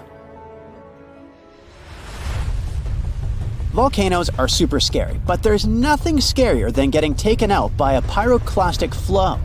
These fiery flows move crazy fast and reach insane temperatures, like hotter than your oven on a pizza night. They're like a fireworks show of volcanic eruptions filled with ash, lava, and hot gas, speeding down mountains at 50 miles per hour. Some researchers claim they might even hit speeds of 450 miles per hour, almost as fast as a passenger jet. If you're unlucky enough to be in the path of a flow, you're in big trouble. The heat alone can turn you into a human barbecue, even if you try to hide in a building. The air around the flow can reach temperatures high enough to fry your insides, burn your clothes off, and leave metal melted into your skin, which almost sounds like a Marvel origin story. However, a lot of people have met their end because of these flows. But there's one crazy story about a guy named Luger Silbaris, still sounding like an origin story. So on the 7th of May, 1902, there was a major eruption on the island of Martinique. The night before, Silbaris had gotten into trouble and ended up in jail. Maybe this is a villain origin story. He'd been locked in a sturdy cell facing away from the volcano. The next morning, Mount Pella unexpectedly erupted, destroying St. Pierre within minutes. The flows wiped out around 30,000 people, but Silbaris survived in his cell and became known as the guy who lived through doomsday. The rescue team found him 4 days later. By the way, the cell still stands today. I hope somebody tested him for superpowers. Back on August 21st, 1986, a guy stumbled upon some animals showing no signs of life on his way to Nios village in Cameroon. To his shock, he later found out that everyone in the village had mysteriously passed away. The same thing happened at Lake Manaun in 1984. Turns out, those tragic incidents were caused by something called limnic eruptions, which are pretty rare disasters where carbon dioxide suddenly bursts out of lake waters, creating a hazardous gas cloud. These type of eruptions usually happen in lakes with high levels of CO2, which can be caused by things like volcanic gases and high pressure. Any little change in temperature or pressure can set off an eruption. So, experts have started looking into ways to safely release CO2 from lakes like Manaus and Nios in order to lower the risk of more disasters in the future. In March 2024, a video captured a terrifying moment of a woman disappearing into a sinkhole while browsing through a Chinese department store. Guess she got more than she bargained for. Ha ha ha. Moving on. The scene unfolded as the floor beneath her gave way, sending her plummeting into the abyss. In the midst of the chaos, another customer frantically ran away before returning to check on the woman who had fallen. Their quick thinking and the swift response of emergency crews and firefighters saved the day, resulting in only minor injuries for both women. I'm glad that lady checked on her because I would be gone. An anvil cloud is basically a big cloud made of ice particles that forms at the top of really tall thunderstorms, or those huge cumulonimbus clouds. The flat top shape is caused by the air rising in the storm and spreading out when it hits the stratosphere. That's why it's called an anvil. It looks like the tool metal workers use. Duh. The air from the anvil cloud is cooler than the stratosphere air, which keeps it from going any higher. You can spot anvil clouds from really far away, sometimes over 100 miles. Often you might see streaks of snow coming from the edge of the cloud known as virga. The snow disappears before hitting the ground because of the dry air. If you notice clouds poking through the flat top or bubbling up, it's an overshooting top, a sign of a super strong storm. Anvils are known for producing dangerous lightning.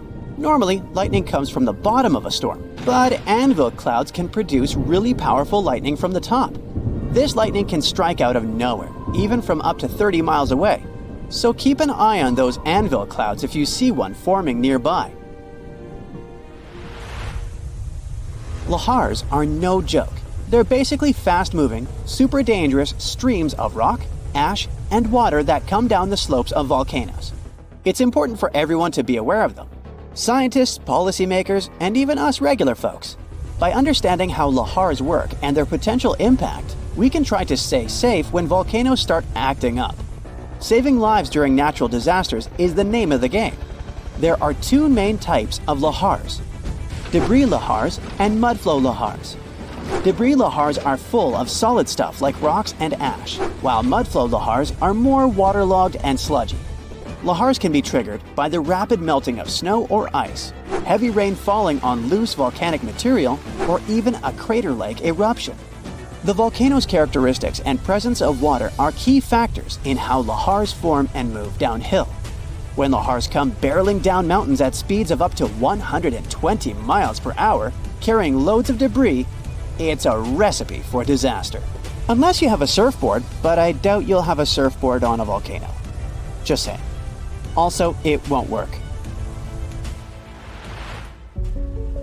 Going to the beach for a sunny vacation is the best. There's nothing like basking in the sun, feeling sand between your toes, and hearing waves crash against the shore.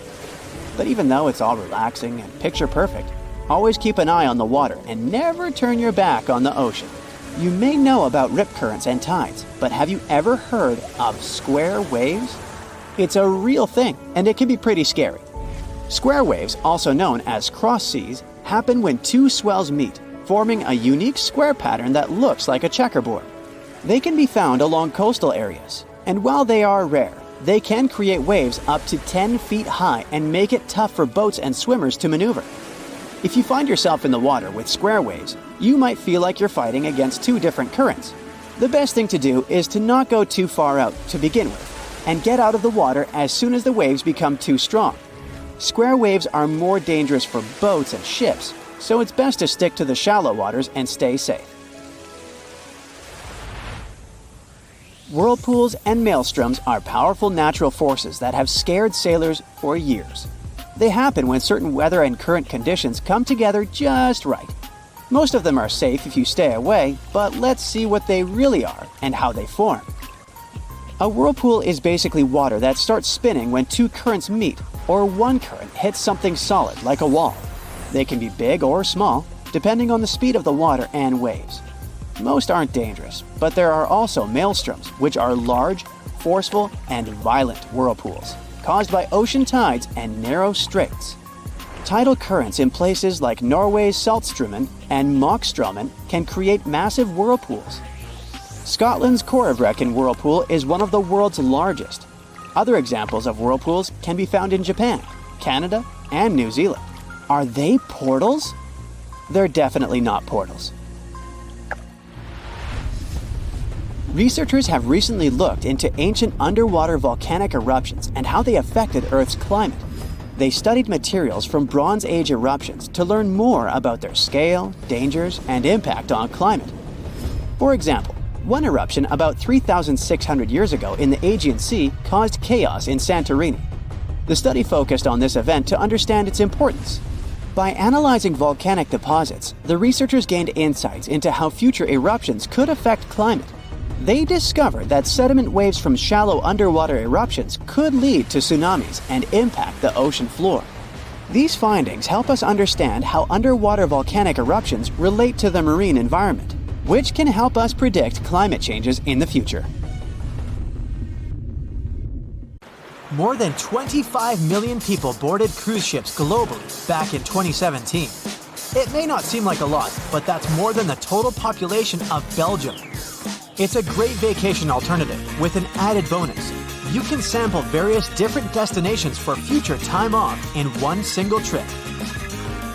If you've already booked a trip on a cruise ship, but you still have no idea what you should pack, start with some research on your specific cruise location. Either way, be sure to bring deck-friendly shoes that are low-heeled. Also, add a pair that's comfortable to walk on larger distances for the days spent ashore. Depending on the season, you might want to add a few swimsuits too. If you're on any type of medication, make sure you bring it with you in its original packaging. If you're a light packer, don't worry. Most cruise ships come equipped with laundry rooms. They're kind of pricey, especially if you want your garments to be washed, ironed, and folded for you. But it does save you the extra hassle of packing more clothes or washing them for yourself. It's really important that you check in with your credit card company before boarding a ship, more so if your itinerary includes one or more foreign countries. Your credit card might get frozen if there's any unusual activity on your account. Most of these companies have algorithms that get triggered once there are charges from different countries in rapid succession, which is exactly what you'll be doing on a cruise ship. Letting them know beforehand saves you the embarrassment of having your card declined at some fancy restaurant. To make sure you get the best room, before booking it, check out the ship's deck plan. It should be available on their website. If it's peace and tranquility you're looking for, don't go for the rooms directly above or below any of the ship's entertainment points. Also, if you have a history of getting seasick, try to skip the rooms that are available at the front of the ship. Rather, go for those located in the middle of the ship on a lower deck. You'll feel less movement. If it's your first time going on a cruise, you might be surprised to know that some cabin rooms don't have windows. Before making a reservation, make sure to check out all the amenities of the room you intend to book. Most cruise liners add a bunch of pictures from the common rooms on their reservation pages, and it might be a bit confusing as to what you're getting exactly for that specific price point. Also, some rooms on board are quite small too. If you don't like to sleep in small spaces, you might want to upgrade to a larger room, even if it's a bit pricier. You can always split the cost with a friend if they want to join you on the cruise. With the help of modern technology, even if a specific location doesn't have windows, it doesn't mean you can't watch the waves. How, you might ask? Fancier cruise ships feature a secret added bonus. In the areas with no access to sunlight, specialists have built virtual balconies. These high-tech screens work by showing you what's going on outside in real time. They have an added benefit too. In case of bad weather, guests can still have a feel of the outdoors, without the wind or rain ruining their hair or their outfit. It may not be the real deal, but it still beats getting claustrophobic on board. Planning on going on a budget cruise? It might not be such a bad idea, especially if you're on the lookout for last-minute upgrades. You might even end up vacationing like a millionaire without having to spend money like one. These upgrades sometimes include things like a private balcony in your room, maybe some spa services, or even better prices for high-end meals. If they aren't all booked by the time people board the ship, they might be open for the rest of the passengers for way better prices than initially listed. There might be hidden freebies on board if you pay close attention. Things like complimentary pastries on board late in the morning or a late-night cup of tea on the house might be some of the things offered to guests. You only need to ask. You might want to check out what other tourists are doing. Some people with more experience cruising can offer pretty great tips and tricks. Don't be afraid to start a conversation if you see someone getting something for free. Some cruise ships do go all the way on the fancy dial. They even have exclusive areas designed for guests staying in expensive suites. Most of the time, they're located at the top of the ship. On one particular cruise, these types of guests have designated staff members called Royal Genies, which are similar to butlers. They can cater to just a few cabins. Since the cruise line wants to divert other guests from asking them various questions, which will take time away from their assigned guests, the genies do not wear a name tag in public areas. Most common areas of cruise ships do require travelers to follow a dress code, but if you do your research in advance, you might find that some areas are more relaxed when it comes to what people need to wear. Most cruise ships require people to adhere to smart attire, which means pants with a collared shirt for men, or blouses and skirts, dresses, or stylish pants for the ladies. As for the travel destinations, be sure to research the ports you're about to visit in advance. You'll know what to wear, what the weather will be, and if you need to pack anything else, like an umbrella or a beach towel. Stops on cruises only last for a few hours in most cases, so you'll want to get the most out of them. If that specific location includes museums or art galleries you want to add to your checklist, be sure to book in advance so you don't waste time waiting in lines. Some cruise ships even provide their guests with private tours of the ports they're about to visit. Do make sure to book them in advance if this is something you might be interested in, as the list gets pretty full quite fast. Independent tours are a bit more private. You can spend time with your tour guide and even ask more questions. Always remember to put your phone in airplane mode while on board. Most cruise ship horror stories involve cruising newbies that ended up paying thousands of dollars in cell phone charges while on ships, just because they forgot to turn it off. If you're the type of person that can't switch off their phone, be sure to check with your cell phone provider before traveling internationally. Some can provide special plans for limited amounts of time, without extra charges. You'll be free to chat, call, or browse YouTube videos without worrying you'll end up paying a fortune. Most cruise ships also provide you with complimentary Wi-Fi or Wi-Fi packages that can be purchased in advance, which are way more affordable. You can stick to communicating with your friends and family back home via FaceTime or Skype. People that have heard about the Titanic tragedy will always wonder what might happen if something goes wrong while on board. Let's take lifeboats, for instance. The Titanic had a mere 20 lifeboats on board, which were tragically not enough to fit all the passengers after the ship hit the iceberg. Some fancy cruise ships these days have an even lower number of lifeboats, anywhere from 15 to 18. Sounds strange? Well, not really, given the fact that each lifeboat can accommodate up to 370 people. Even the largest ships, which have an estimated capacity of 8,000 people if fully booked, including tourists and staff, are safe in case of an emergency.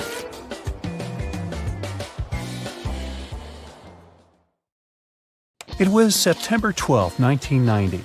In those times, way before instant messaging and Zoom calls, a little girl was looking for pen pals. Zoe was aboard a ship from England to Belgium on vacation with her parents. She was only 10 years old at the time, but was a very clever schoolgirl. She took a piece of paper and started putting some words together. She introduced herself, then wrote about how she liked ballet and playing the flute and the piano. Of course, she couldn't help but mention her two adored pets, a little hamster she called Sparkle and her fish Speckle. She also put down the address at which she could be reached in case someone was interested in writing back to her. But alas, she was at sea. Who could she send this message to? An interesting idea came to her mind. She carefully placed her letter in a plastic bottle, tightly closed the lid to protect it from the water, and threw it into the sea. The little girl's excitement faded away over the years as she didn't receive a response. Maybe the bottle got stuck somewhere. Maybe it was swallowed by some big, scary sea creature. Or maybe the water actually poked through the plastic cap and destroyed her message. Many years later, on Christmas, a letter for Zoe was received at her parents' house under her maiden name. The postage signaled that the message was from Europe. It was from a Dutch couple, Piet and Jacqueline Lateau, who had found her delicate bottle and were very considerate to write back. They pointed out that they had found the letter among the debris thrown at the shore by the sea. Zoe's letter had been stranded for a staggering 23 years at sea and traveled for more than 350 miles to reach its final destination near Rotterdam in the Netherlands. That's quite a voyage for a small plastic bottle. A story similar to that of Zoe is the strange connection between two little boys. A little German boy named Frank Uzbek was on a boat traveling to Denmark when he got the same idea as Zoe. He was 5 years old at the time he put together a message and threw it into the unknown. The year was 1987. He got his response years later when he was 29. His letter, just like the one Zoe would send a couple of years later, had been at sea for 24 years. His message was found by a boy named Daniel Korotkin while he was on a walk with his parents on the Koronian Spit near the Baltic Sea. Daniel was lucky that his father knew enough German to translate the message. The unlikely friends eventually met via video call in 2011. Not all message-in-a-bottle stories have been explained away. In 2013, a Croatian surfer came across a damaged bottle while near the Adriatic Sea. The message it contained dated back to 1985, and it was from a man named Jonathan. The sender was eager for his letter to reach a woman named Mary, and he also expressed his keenness for her to respond. Since the letter was supposedly sent from Nova Scotia, the bottle had to have traveled a mind-boggling 3,700 miles. The message went from the Atlantic Ocean, entered the Mediterranean Sea, and reached the Adriatic shores in Croatia. The identities of neither John nor Mary were ever discovered. There are also messages in a bottle with wonderful love stories to share. This was the case for Ake and Paulina Viking.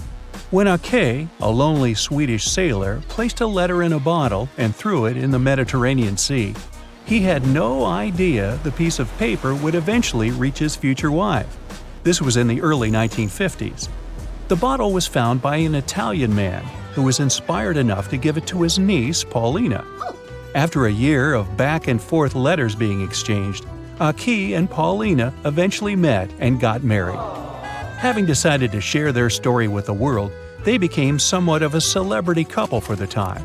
They even shared video footage of their wedding with the world, and their story was featured in a bunch of newspapers. This fortunate event started a movement between young people looking for love, increasing the number of messages being thrown out at sea in search of a fairy tale ending. Not all the stories that started out like this eventually worked out, though.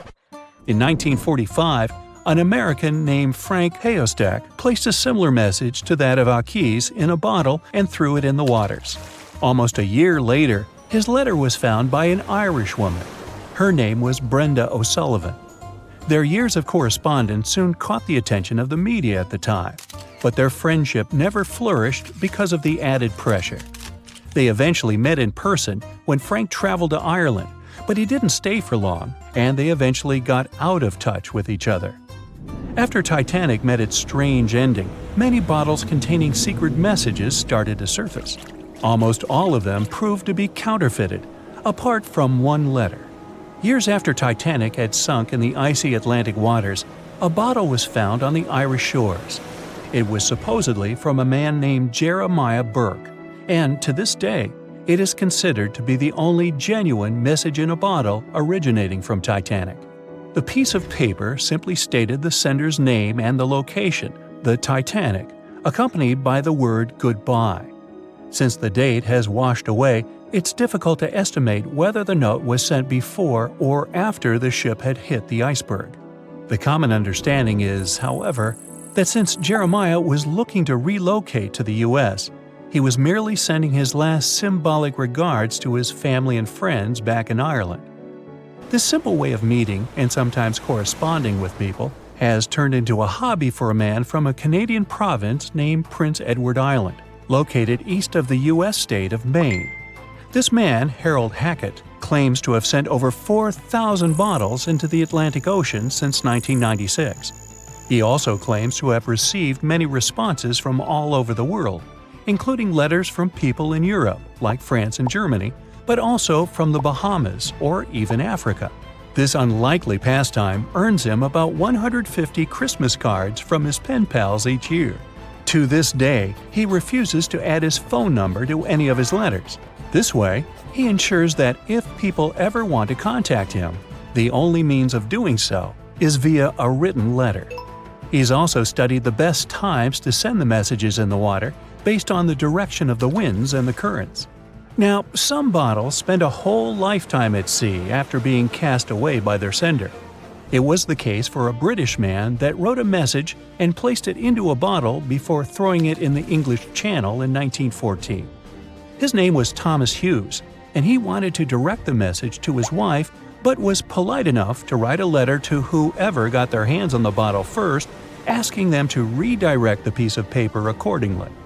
The bottle didn't reach his wife, since it was found 85 years later on the Essex coast. The man that stumbled upon the bottle was kind enough to reach out to the family and place the message in possession of Thomas's daughter. And 85 years isn't the longest time for a small bottle to be cruising the waves. A scientist named Hunter Brown was studying currents in the North Sea when this idea came to his mind. He placed the same message in almost 2,000 bottles and requested the unlikely recipient that they write back with the location of their discovery. He thought this method would help him better understand the layout of the North Sea currents.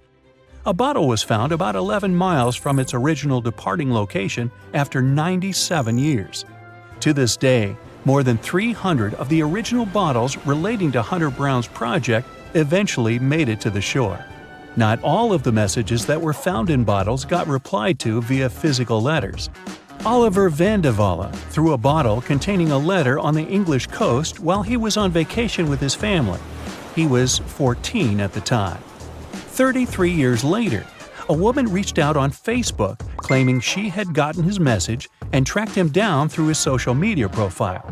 At first, he hardly remembered having placed the letter in the bottle, but he eventually recounted the events, even the fact that he sealed the bottle with candle wax to make sure it was leak-proof.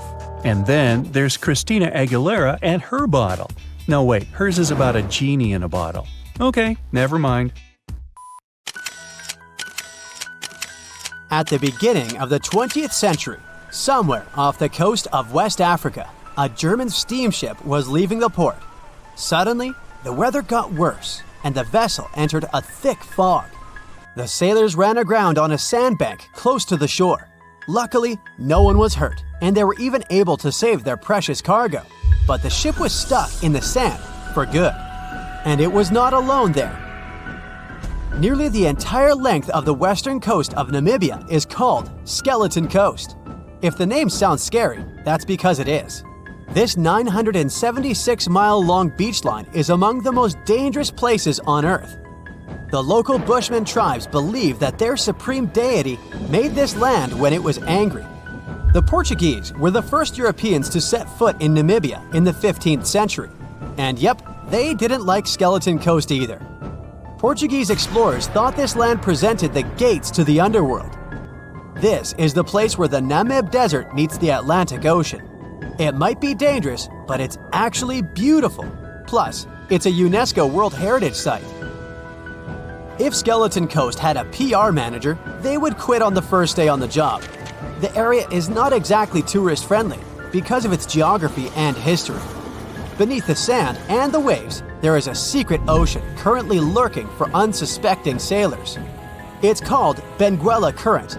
It flows towards the north along the coast of southern Africa. This part of the Atlantic is rich in marine life, but the current's land neighbor isn't that happy with the deal. This arid climate created the Namib Desert, one of the driest regions on Earth. And that marine life I just mentioned? It's sharks. 11 species of them to be exact. And yes, the great white decides to pop by once in a while. So far, we've got a desert landscape, strong currents, and sharks.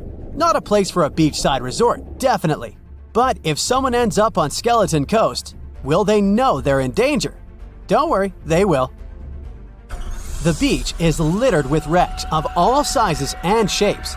If you remember that German ship I mentioned in the very beginning, its massive and rusted stern is now sticking out from the desert sand. There are some 500 wrecks in total scattered along the coast, and it's a mixed crowd, from Portuguese galleons centuries old to ships that ran ashore here in the 21st century.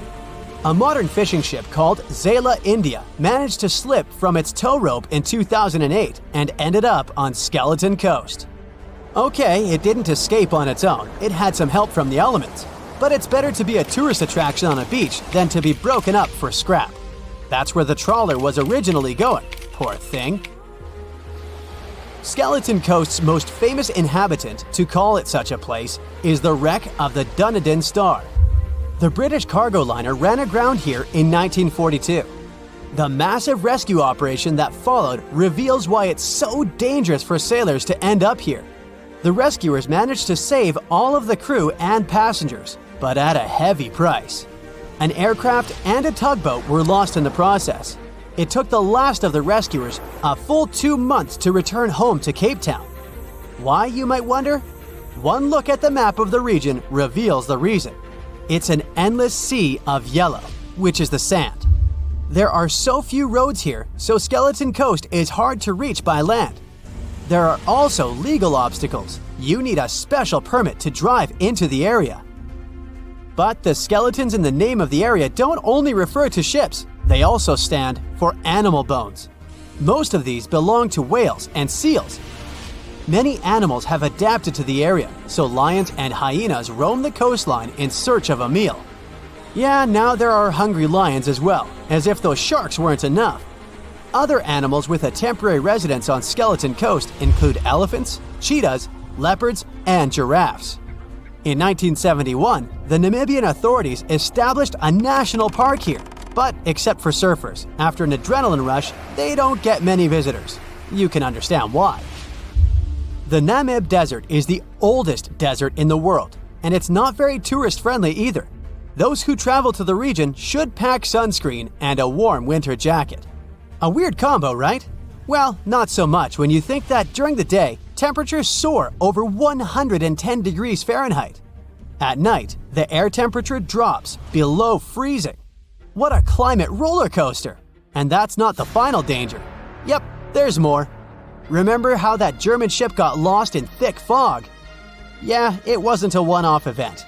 Because of the region's climate, fog shows up frequently. Sailors should cover their ears now, but this fog is actually good for wildlife. This is their only source of water in the Namib Desert. Reptiles and mammals have adapted to the harsh climate. They use as little water as possible. Shifting sands, thick fog, strong currents, lions, and sharks. Not the stuff you would put in a tourist booklet, but Skeleton Coast isn't the only beach on Earth you wouldn't want to spend your vacation on. I will take you to Cape Tribulation in Australia. The area covers some 48 square miles in the northwestern part of the continent. And no, the area is not as dry as Skeleton Coast. It's part of the Daintree rainforest. You could say that here, it is the rainforest, not the desert that meets the ocean. The beach at Cape Tribulation is straight from a postcard. But looks can be deceiving. Australia? Probably sharks. No, crocodiles are out here to get you if you decide to go for a dip in the sea. There are saltwater crocodiles that the locals call salties. Well, that's a cute nickname for such a dangerous reptile. And it's not just that. The wildlife seems to have a beef with visitors. From October to June, the waters around Cape Tribulation are full of box jellyfish. Their venom affects the human cardiovascular system. When touched by a jellyfish out at sea, swimmers won't have enough time to reach land for help. Vinegar helps neutralize the sting, so you might want to keep a spare bottle in your luggage. Crocodiles and jellyfish sound dangerous, but there's one more animal you should look after. It's the wild boar. It might sound funny, but you won't laugh when you're being chased by one of these across the beach. 21 million wild boars live in Australia. They're mostly active at night, making it even more dangerous if they charge at you. The best defense is running in circles. Wild boars can't cut corners well. That's probably why we don't see many of them taking up careers as race drivers. Cape Tribulation has one last danger installed for you, and it's not an animal. Out here, even the trees are plotting against visitors. The stinging tree got its name for a reason. If you try to pick one of its beautiful red berries, it'll fight back. Its prickles are like tiny glass shards. The less than pleasant effect on your skin will last for a month. Then there is this wait a while bush. Who keeps naming them like this? This long vine has spikes that grab hold and just don't let go. They are so strong they can pull a human off a horse. You'll have to wait for someone to come by and save you from this thorny grabber. If you are about to cross this Australian beach from the vacation list, hold on for a second. Tourism is booming here. The local authorities have restricted access to all of the danger zones. Visitors go swimming in dreamy water holes that are surrounded by lush vegetation. There are even ropes to swing from. Now, that's a beach you can finally relax. Lights, camera, action! Many of us can't even imagine a world without movies, but sharks probably don't feel the same. A study revealed that the global population of sharks and rays took a nosedive by more than 71% between 1970 and 2018. And guess who's feeling a bit fishy about it? None other than legendary filmmaker Steven Spielberg. Let's take a look at what Jaws got wrong about these toothy creatures. Sharks are not vengeful. In Jaws: The Revenge, the great white shark takes on the role of a vengeful villain, seeking revenge against the humans who dared to cross its path. Let's set the record straight. Sharks don't possess the cognitive capacity for grudges or revenge plots. They're simple creatures following their instincts, reacting to their environment, and doing their sharky thing. It means that these animals don't target humans as prey. The movie made us a little more cautious during beach outings, painting the great white shark as a human-seeking missile of hunger. Most shark attacks occur due to cases of mistaken identity, where a curious shark mistakes a splashing swimmer for a delectable seal or other marine critters. The great white shark in the movie is portrayed as a remorseless, mindless beast driven solely by its insatiable appetite for carnage. In reality, sharks are intelligent and curious creatures, playing crucial roles in maintaining the delicate balance of our ocean's ecosystems. Plus, they aren't all the same. Jaws may have popularized the image of the great white shark as the quintessential shark, but the reality is far more diverse. There are over 500 different species of sharks, each with its own unique characteristics, behavior, and personality. They're like a vibrant cast of oceanic characters, each playing their part in the grand underwater production. Turns out, Spielberg is swimming in a sea of guilt over this mega-hit summer blockbuster from 1975. In an interview, the director, who was just a newbie at the time, expressed his concern about the film's unintended consequences on shark populations. Now, before we blame Spielberg for all the woes of the deep blue, let's dive deeper into the details. Some experts argue that people would have been fishing for sharks regardless of the movie. I'll call this theory the Jaws myth. Sadly, it turns out that the most significant effect is the shark fin trade. They're also unintentionally caught in colossal numbers as accidental bycatch. Picture this. In unregulated areas of the Pacific Ocean, where 70% of the world's tuna is fished, baited nets as long as 100 miles are set to catch those sought-after fish. But guess what? These nets often end up snaring even more sharks than tuna. From the iconic da-dum score to the legendary "you're gonna need a bigger boat" line, Jaws introduced sharks to the masses and instilled a primal fear in the public consciousness. The movie's reputation has been swimming in troubled waters due to its portrayal of these magnificent creatures as vengeful monsters. Jaws may have made us think twice about dipping our toes into the ocean, but it's crucial to remember that it's a work of fiction designed to entertain and thrill. Funny enough, decades later, Finding Nemo mentioned the fear Jaws imposed on the audience with a twist. Do you remember the scene where Nemo and his friends encounter a group of sharks called the fish-friendly sharks? This scene presents a humorous take on the perception of sharks as predators and challenges the stereotype. Speaking of Finding Nemo, did you know the movie actually took its toll on the real-life clownfish population? After the movie came out and became a huge hit, people loved Nemo so much that they started buying their own clownfish as pets. Sales of these fish skyrocketed by up to 40%. The problem is these clownfish are usually taken from the ocean, which isn't great for their natural habitats. It kinda goes against the movie's message of leaving fish in the sea. Oops! Even though the movie promoted conservation, people went in the opposite direction.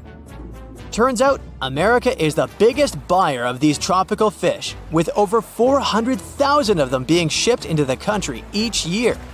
That's a lot of fish. It's causing some serious issues, like the local extinction of clownfish in certain areas. Next up, the Harry Potter series. The popularity of owls as pets rose after the Harry Potter books and movies were released. While the impact on wild owl populations may not be as significant as with marine fish, there were concerns about people obtaining owls without proper knowledge of their care, leading to abandonment or mistreatment. After the Harry Potter movies came out, lots of fans went crazy for owls.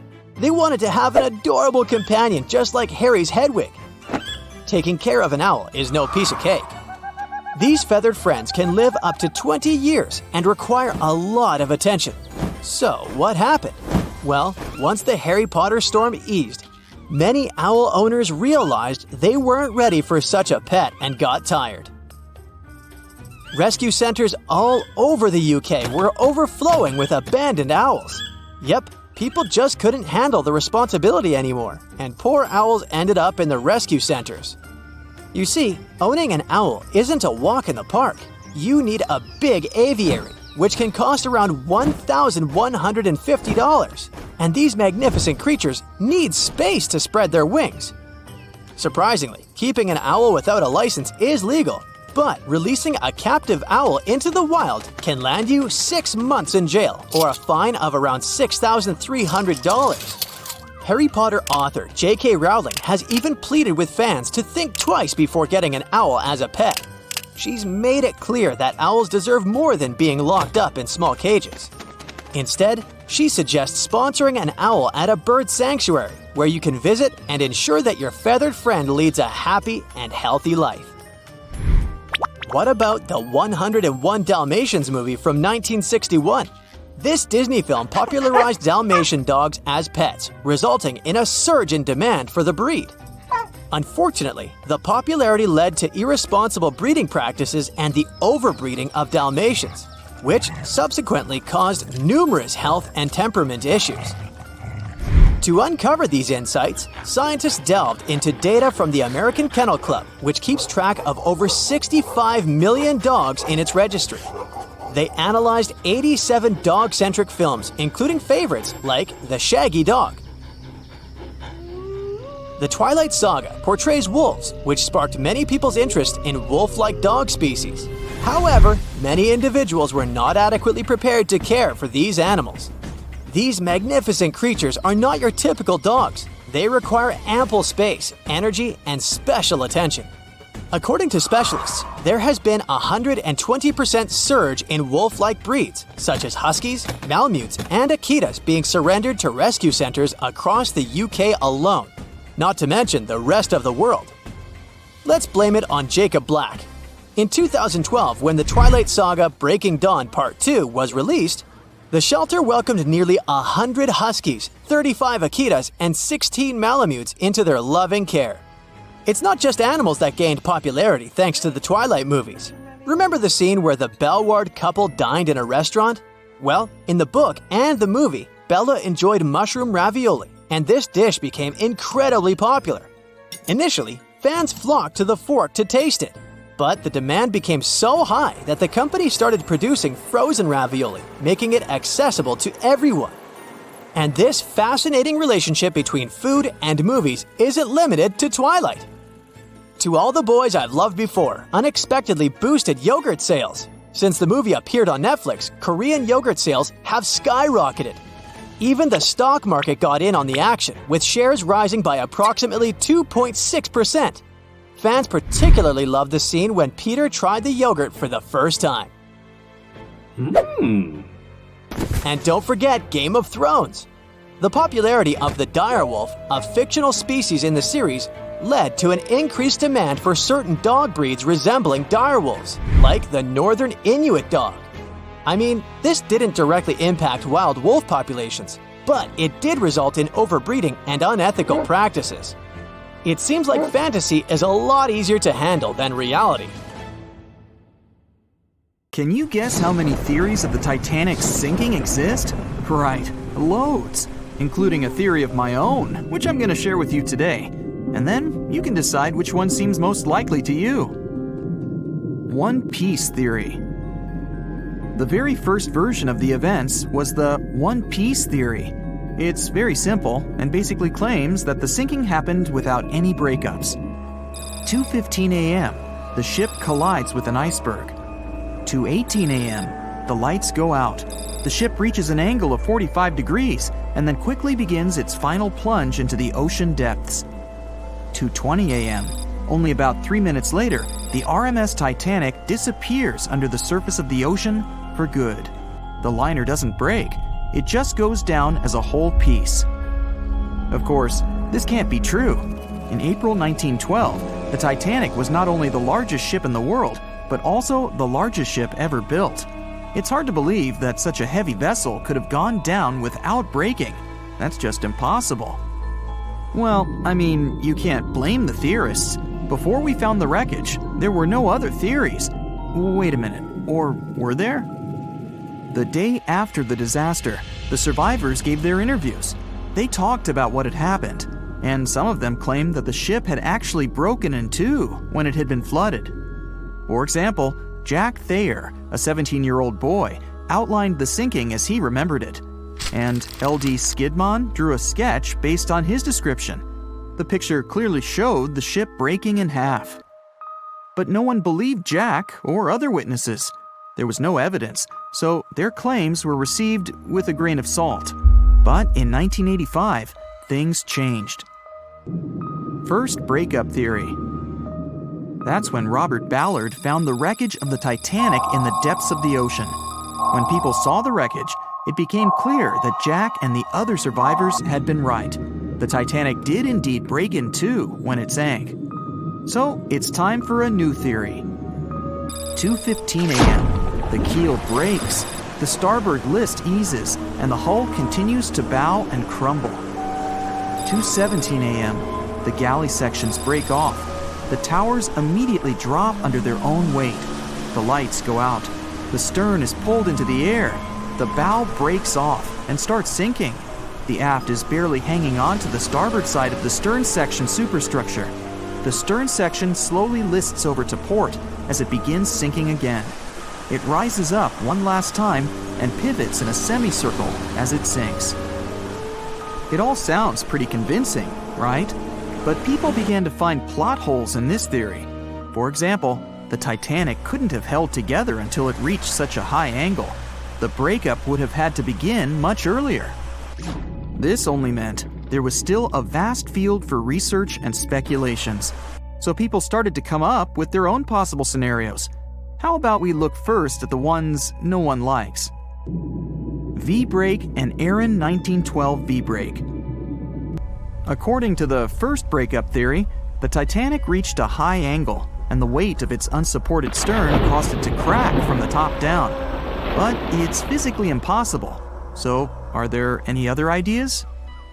In 2006, Roger Long, a naval architect, decided to research a so-called V theory. 2:17 a.m. The breakup begins at a shallow angle, perhaps as little as 11 degrees. The upper structure fails and starts to crack. At this moment, only its double bottom is holding the Titanic together, but it starts to bend under the strain too, failing the ship. Water is pouring through the crack. It increases the weight in between the two sections, bending the Titanic the other way and pulling it into shape somewhat resemblant to the letter V. The upper decks get mangled and bent together. The bow heads for the bottom, and the stern is the last to sink. This theory has since been disproven many times, though. Roger Long believed it because the broken edges of the upper decks in the Titanic's bow section were all mangled and crushed. However, we have learned that it happened because of the so-called hydraulic downburst, the force of the water crashing into the deck as the Titanic hit the ocean floor. Another V-break theory states that the bow had risen out of the water after the break. This theory was mainly peddled by one former Titanic enthusiast. But not only has this theory been proved to be physically impossible due to the bow's incredible mass, it was also inspired by incorrect information. Remember Jack Thayer? Well, it was based on his sketch and the words of a couple of passengers. But the truth is, none of them had ever seen the Titanic break down like this. Jack himself even stated in an interview that the sketch was completely out of context to what he had actually seen.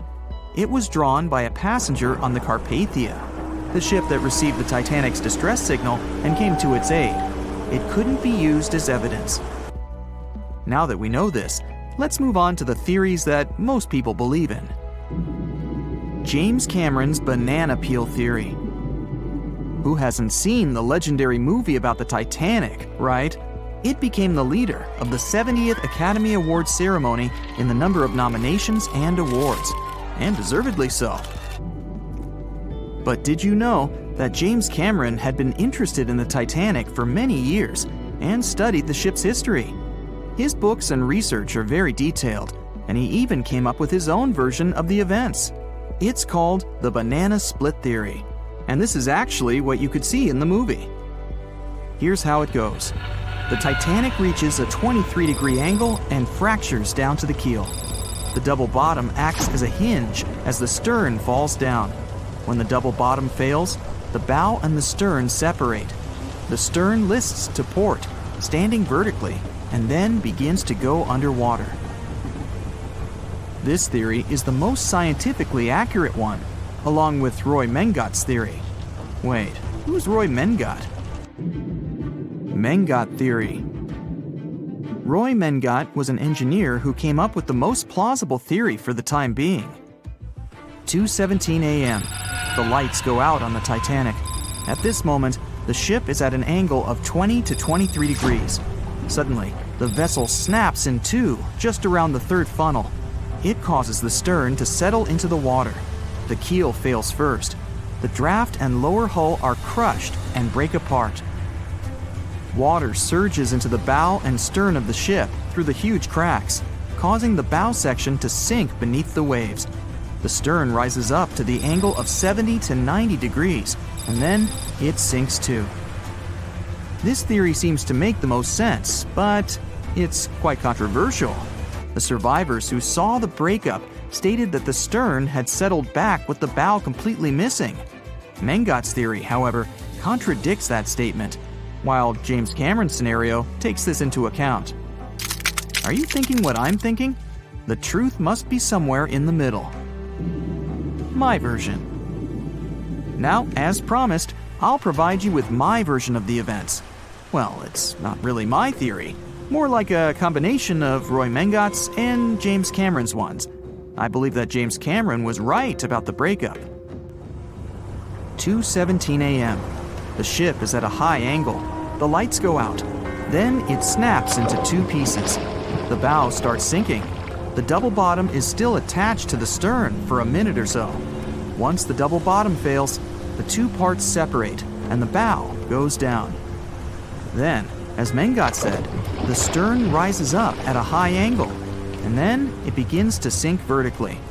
It might have actually happened because the survivors stated that they had seen a clean break. This means it couldn't be hidden. And they had also seen the stern staying vertically in the air for a long enough time, probably a few minutes, before disappearing. Anyways, all of these are just speculations.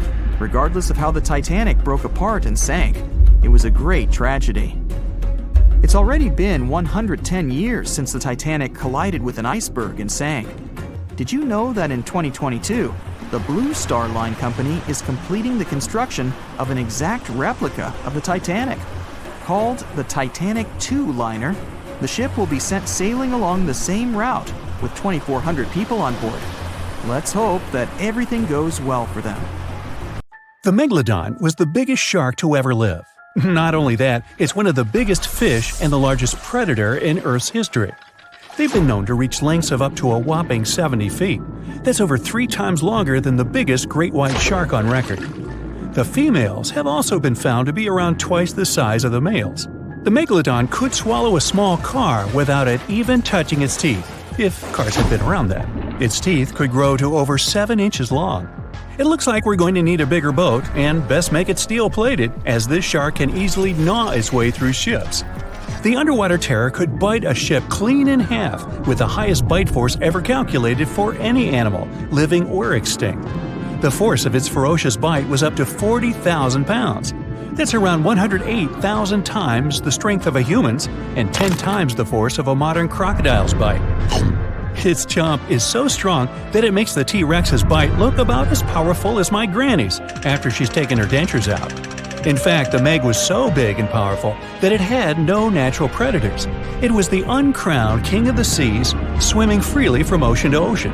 This cosmopolitan creature was found all over the world, from America to Europe and Australia to Japan, assuming there were countries back then. Meg fossils have been found on every continent except Antarctica. Everybody skips Antarctica. Science tells us that the Megalodon went extinct over 3.6 million years ago. But could they still be alive at the deepest depths of the ocean? Only around 80% of the ocean has been explored, and its deepest point, the Mariana Trench, is over 7 miles down. So who knows what's lurking at the bottom? If you did manage to make it down, it is unlikely that you'll run into a Meg, though. The sharks, like us, preferred warmer coastal waters. Deep ocean living would be too cold for the beasts, and food would be scarce. Their entire bodies would also have to evolve to avoid being squished by the enormous water pressure down there. It's unlikely they're still around, but not impossible. Some good news, if you do run into one, is that the shark is pretty unlikely to eat you. You are way too small a meal for the Megalodon, even if you have a couple of friends with you. This guy eats whales that are over 50 feet long. If you're having a beach party, though, it's a different story. In a beach full of swimmers, the shark very well might creep up, scooping several humans into its giant mouth without even chewing. But wait, let's rewind. How does the shark take down a 50-foot whale? It first bites off its fins, making the whale unable to swim away. It then casually munches it down piece by piece. Because of their size, sharks had to consume over a ton of food every single day just to sustain themselves, like me. All that food made the Megalodon extremely heavy. They range from anywhere between 50 to over 100 tons. For context, that's around the same as 7 to 16 adult male African elephants. To fit all this food in, their jaws had to open pretty wide. A Megalodon's jaw could span 9 by 11 feet wide. That's easily big enough to swallow 2 adult humans side by side. The fearsome name Megalodon comes from 2 Greek words, mega meaning big and odont meaning tooth. So combined, they mean what? Big tooth. And it certainly lives up to its name. Just one of its chompers is the same size as a human head. It had 276 humongous teeth in total across 5 terrifying rows. In all of history, only a couple of saber-toothed cats and the T-Rex had consistently bigger teeth. Now that's a showdown I'd like to watch. The Megalodon vanished millions of years ago, leaving only huge teeth to be found by modern archaeologists. They literally disappeared with very few traces left. Scientists believe that, over time, sea levels dropped and the ocean temperatures went down rapidly. Over a third of all marine life was wiped out as the oceans cooled, and a number of animals at the bottom of the food chain plummeted. This had a catastrophic effect on the hungry predators at the top. Sorry guys. It became way too cold for these sun-loving sharks too, which made it difficult for them to reproduce since they gave birth in warm waters. The megalodon is usually described as a sort of giant great white shark, but this is just a common myth. In fact, the ancestors of today's great white existed at the same time as the Meg, but they weren't best buddies and were even in competition with each other. The great white shark was a better hunter, using its smaller size and agility to snap up the Meg's prey quickly. They were also known to eat Meg pups, who were only half their size. This didn't help the whole extinction thing. Even infant megalodons were huge, coming in at just under 7 feet. While a great white was no match for an adult Meg in a head-to-head fight, they sure weren't scared of stealing their food. This only left the bigger fish and whales for the Meg, but its food supplies began to run out as the whales swam to the cooler new seas. The whales adapted to prefer the colder temperatures, leaving our friend the Meg behind. The megalodons either starved or were frozen into extinction by the Ice Age. Rather than a great white, the megalodon is more like a modern bull shark. It had a short snout, flat lower jaw, and huge pectoral fins to support its massive weight and size. As scary as they are, these sharks were actually caring family guys. Several megalodon nursery areas have been discovered in Florida, Maryland, and Panama. They gave birth to their young in shallow water environments. We know this from discovering loads of tiny megalodon teeth found in these areas. Gee, I wonder if they had nannies too. But how come there are so many megalodon teeth out there for us to analyze? Well, due to their messy, aggressive eating habits, sharks regularly lose their teeth. They lose a set of teeth every 1 to 2 weeks. That's 40,000 teeth in a lifetime. They must rake in a fortune from the tooth fairy. Because of this, their teeth were continuously raining down to the ocean floor. Luckily for us, they're also the hardest part of a shark skeleton, which is why so many teeth have survived and become fossilized. It's fair to say that the first discoveries of the Meg's teeth confused people. Early discoverers thought the Meg's teeth were petrified tongues of ancient serpent creatures. They even used to call them tongue stones. It's also a common myth that the megalodon was around at the same time as the dinosaurs, although this would have been pretty cool. The dinosaurs were wiped out around 66 million years ago, but the megalodons came much later. The oldest Meg fossil is only around 23 million years old, but it's tricky to pinpoint the exact date. After all, calendars weren't invented yet. They became extinct way before humans even evolved. The earliest Homo sapiens, which is a fancy name for the first humans, emerged about 2.5 million years ago. But what if the megalodon shark didn't go extinct? Whale populations have dropped drastically since these guys were last around, so there'd be way fewer whales for them to chomp down on. Whales have also gotten a lot smarter and learned new defensive moves, making them way harder to take down. It's estimated that they ate around 12 tons of food each day. If they were still around and eating that much, they'd be forced to eat smaller fish, and there'd be barely enough big fish for us humans to survive on.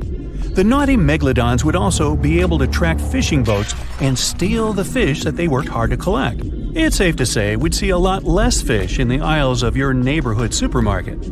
As our ocean temperatures are heating up again, the sharks would also thrive and reproduce faster than ever.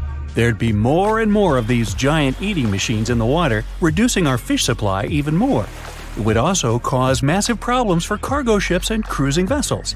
Imagine coming into contact with one of these bad boys while you're sunbathing on the deck. Even beachgoers would be hard hit. Megalodons give birth in shallow waters, so many of our favorite beaches would quickly become dangerous shark nursing grounds. Hey, where did that beach volleyball game go? They were playing just a moment ago. Meet Arthur John Priest. No, he isn't famous for being a painter or for discovering some long-lost treasure. He didn't invent some cool gadget or break any world records. No, Arthur John Priest is famous simply for being unsinkable. Proving one can be both lucky and unlucky at the same time, Priest was involved in and survived several mishaps at sea, including the fateful maiden voyage of the Titanic. Priest was not a rich man interested in sailing for pleasure.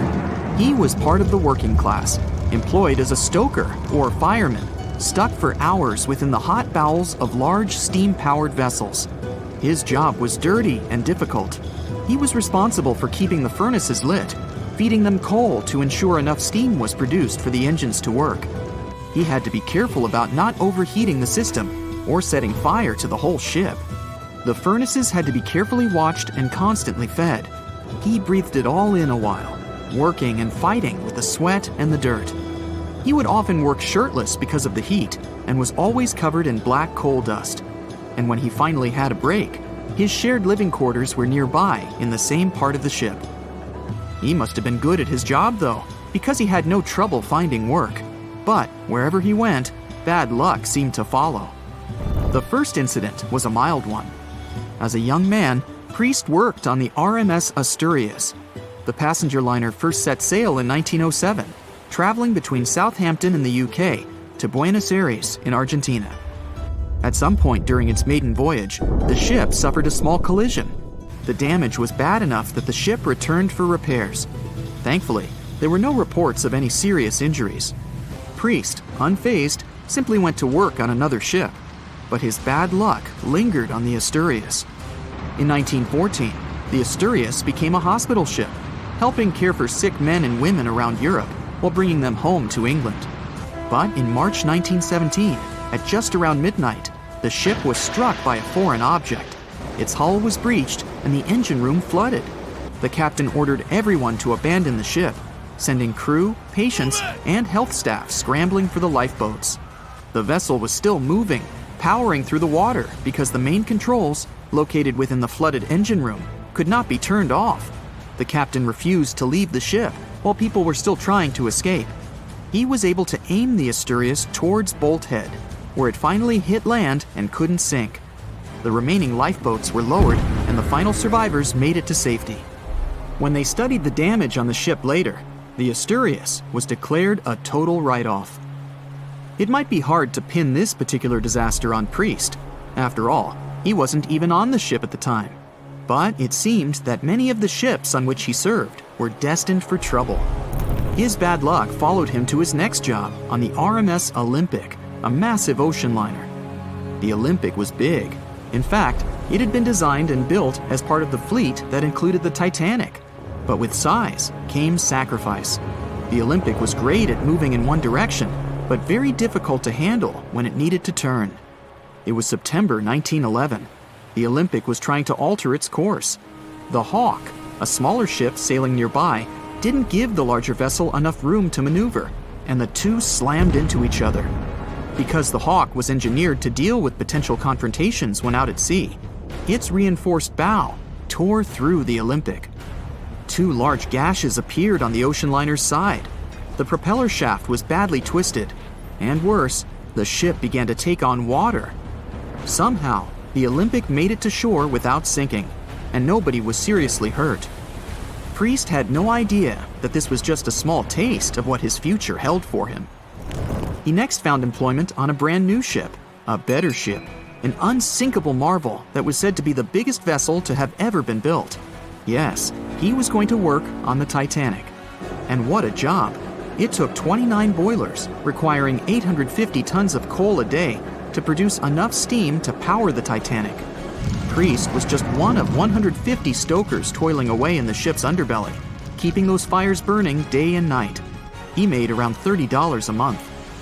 But on April 14, 1912, he would find himself flung from a world of extreme heat to one of blistering cold. At approximately 11:35 p.m., the crew spotted an iceberg. The Titanic tried to avoid it, but the alarm had been sounded too late. 5 minutes later, the two collided. The iceberg tore through the hull, and the once watertight compartments inside were badly ruptured. As the cold Atlantic water flooded in, the ship began to sink. Distress signals were sent, but the closest ship, the Carpathia, was over 3 hours away. In the dark of night and stuck in the middle of nowhere, the crew and passengers panicked. Those who could scrambled for the lifeboats. Others jumped into the icy waters. In total, only 706 survived that terrible night. Priest, at the time of the collision, was down in the ship's lower quarters. He was on break, relaxing from a hard day of work.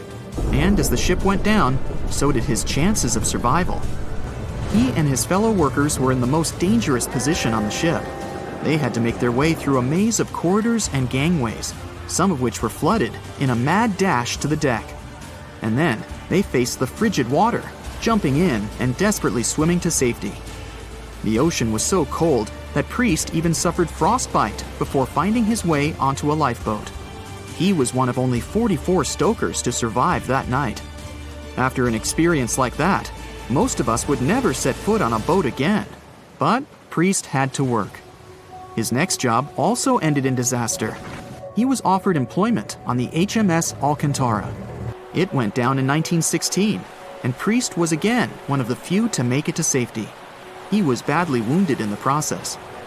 But he kept pressing his luck, and his next job as a stoker may have felt eerily familiar. He would be working on a ship built by the same people behind both the Olympic and the Titanic. And this ship, named the Britannic, was the biggest of the three. It was also believed to be a superior vessel, fitted with new safety features after the Titanic sank. For example, it had 48 open lifeboats, 46 of which were the largest ever used on a ship before. 2 of these were even motorized and equipped with special communication devices. The good news? The Britannic survived its first trip without incident. It was already doing better than the Titanic ever did. However, on November 21st, 1916, the Britannic was shaken by a loud explosion while traveling through the key channel in the Aegean Sea.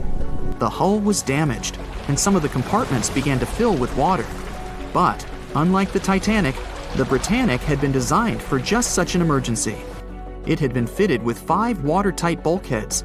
Intact, these would help keep the ship safe and floating for a much longer period of time. But there was one issue. Portholes along the lower decks had foolishly been left open. As the ship tilted, the portholes let in water, which flooded the Britannic and hastened its descent into the sea. This effectively made those watertight bulkheads useless. The ship was going down fast, much faster, in fact, than the Titanic had sunk. 35 of the lifeboats were successfully launched, saving most on board. Of the 1,066 passengers and crew, 1,036 survived. Priest, his luck intact, was one of them. And yet, he still wasn't done with a life at sea. He accepted a position as a stoker on the Donegal. It was a smaller passenger ferry that had been converted for use as a hospital boat. In April 1917, it was struck by a foreign object while fleeing an unsafe situation, and though he suffered from a head injury, Priest was again one of the survivors. It took experiencing 2 collisions and 4 sinkings before Priest was finally ready to retire. In fact, he reportedly said he only gave it up because no one wanted to sail with him. Can you blame them? He would live out the rest of his life on dry land in Southampton, England, with his wife Annie and their 3 sons. But Arthur John Priest would always be remembered as the unsinkable stoker. The year was 1854, and the SS Arctic, the fastest passenger liner of its time, set out to cross the Atlantic. As it sailed through the misty veil, it slowly disappeared into the unknown. The Collins Line, an American shipping company, was started in 1818 and only began seriously trading in the transatlantic by 1835. Its steamships crossed the Atlantic from Liverpool to New York within just 10 days. Doesn't sound like a great speed today, I know, but back then, the same thing took other ships several weeks. Light on the water with their wooden hulls, powering through with a strong steam engine, those steamships were the favorite choice for many high-profile people. What could go wrong with such an advanced ship, they thought. This reminds me of some other ship everyone believed to be unsinkable. But anyway, back to the Collins Line. It grew to be a serious contender on transatlantic routes, with only one other competitor, the Cunard's Line. It was a British company also aiming to be the main force through the Arctic Passage. In 1835, the company received a new ship that traveled to Liverpool and came back to New York with the largest cargo ever at that time. From then, the Collins Line was steadily growing. It seemed like there would only be future successes for it. Unfortunately, their lavish ships became costly to run with the amount of coal used. Massive power along with weak wooden hulls meant they needed many repairs after each voyage. So, every trip ended up being expensive. But since the ships were safe and had a great reputation, people were willing to pay the price, and the company was definitely not in crisis. They had achieved something no one had managed to do before them. Like I told you, their ships crossed the Atlantic in a whopping 10 days, and Edward Collins, the owner, was very determined to maintain the pace. Their 5 ships easily outran the Cunard's line of only 3. With this great praise, it provided more attention. Though the Cunard's ships were slower with their iron hulls, they believed there was still profit, regardless of how slowly they sailed. Among Collins' ships, the Arctic, the third of them to be launched, was the largest, reaching 284 feet long, with 2 side-lever steam engines, each with 1,000 horsepower.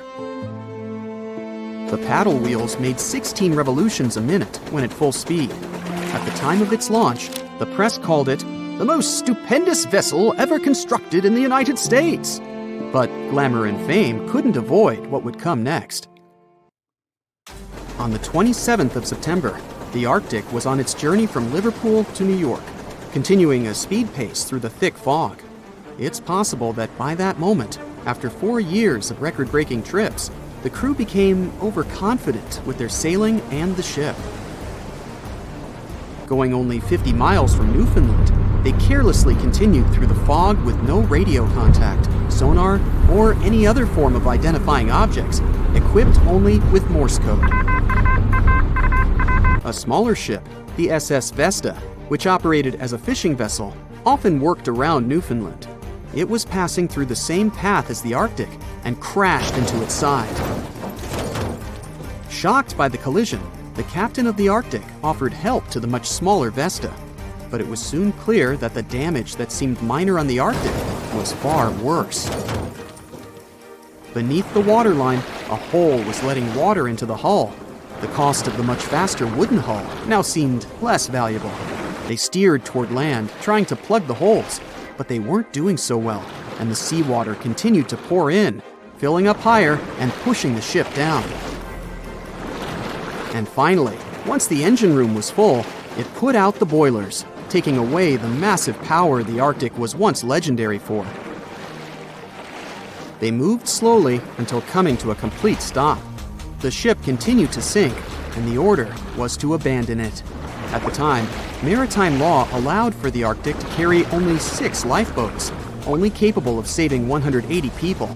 The crew and some of the passengers managed to push their way aboard and took most of the seats on those boats. Things were pretty wild, and everyone forgot about their manners, not letting the ladies and the youngest ones board first. It took 4 hours for the Arctic to sink. 150 crew and 250 passengers were on board. Those that weren't able to find a lifeboat made a desperate attempt to build their own rafts from parts of the ship. 2 days later, only 3 boats made it safely to the shore. The other 3 were never found. Believe it or not, the rescue party also saved some people that had been clinging to the wreckage for 2 days. Unlike the crew, the captain went down with the Arctic, but amazingly survived. He would be only one of 85 people that made it out of the 400 on board. When the news arrived 2 weeks later, the public responded with great sadness to the losses. Great anger soon followed towards the poor safety measures in the crew. The press published demands to change the laws for more lifeboats. It only made sense to have enough for every person on board a ship. But they ignored those requests. This neglect would lead to more disasters in the future. Enough lifeboats would only come into maritime law some 60 years later, after the disaster of the Titanic. Edward Collins' wife and 2 children were also aboard the ship and didn't return. He was heartbroken, but didn't stop running his business. The Collins line still had a reputation to uphold, the biggest, fastest, and most luxurious on the Atlantic. Edward Collins would now build an even better ship than any other. It was named the Adriatic, and it was the largest ship in the world, 354 feet long. With 2 alternating steam engines that had never been built of this size. These steam engines at the time were at the height of engineering, though today you can only see them in models and toys. With the new addition of 2 masts, The Adriatic would also be able to sail if needed. Luckily, they made some lessons from the disaster of the Arctic. But before their new ship, the Adriatic, was built, another disaster had occurred. The sister ship of the Arctic had also sunk. They believe this second ship was desperate to stay in front of the Cunard's line and hit an iceberg somewhere during the race. This weird contest took the lives of 141 people. The desperation of Collins and his weakly built hulls pushed the company towards bankruptcy in 1858. The newly built Adriatic, costing over $1 million, had only made one voyage in the end. And even that voyage was considered a disaster. The ship collided with a tugboat. It still managed to finish its maiden voyage at a suitable time. After the company had gone bankrupt, they had to sell the ship for only $50,000. They removed the great giant engines, replacing them with only sails. Although it was once the greatest ship on the high seas, it was only 30 years later until it was abandoned, labeled irreparable, and anchored in a river. The other remaining ships were also sold and only used for parts. Edward Collins left the industry altogether, seeking work on dry land instead. As the Collins line was no longer in the mix, the Cunards would grow in strength. Without competition, they would win the Blue Ribbon for the next 30 years, and 180 years later, after producing hundreds of ships. They still have a constant presence on the seas as they provide transatlantic crossings, world voyages, and leisure cruises. To this day, the Cunard Line is the only one to run ships between Europe and America, and it's great proof that it's not always the fastest that's the best. No one expected such a strong storm. It's too dangerous to sail back to the land because of high waves and winds. But suddenly, you notice a small green island nearby. You and your friend are about 25 miles off the coast of Brazil. You were fishing and didn't notice black clouds obscuring the blue sky. You're approaching the unknown island and see a Coast Guard boat behind you. People from there are screaming something to you, but you can't make out the words because of the thunder. They tell us we should stay away from that island, your friend says. Despite the warning, you still sail since there's no other way out. Around the island, you notice sharp rocks sticking out of the water like knives in the dark. Now you realize what the Coast Guard warned about, but it's too late. Your boat hits a rock. The bottom is pierced. You start to sink. The rain and wind are getting stronger. Both of you fall overboard. Then darkness comes. You wake up in the morning because of the scorching sun and a dry mouth. Your friend and the wrecked boat are lying nearby. Apparently, you'll have to wait for rescuers to get out here. Now, in the light of day, you can see how dangerous the island's coast is. It's surrounded by rocks, and you're lucky you've survived. Getting out of here will be difficult. Together with your companion, you decide to look for coconuts and bananas. Your friend goes to the wreckage and pulls out a bag of medicine. Then, both of you leave the sandy beach and enter the dense jungle. A couple of steps later, you hear a strange hiss. You see your friend. His eyes are filled with horror. Goosebumps run down your back. You feel something alive crawling under your feet, and there's a lot of it. You look down and notice slithering snakes. There are dozens of them.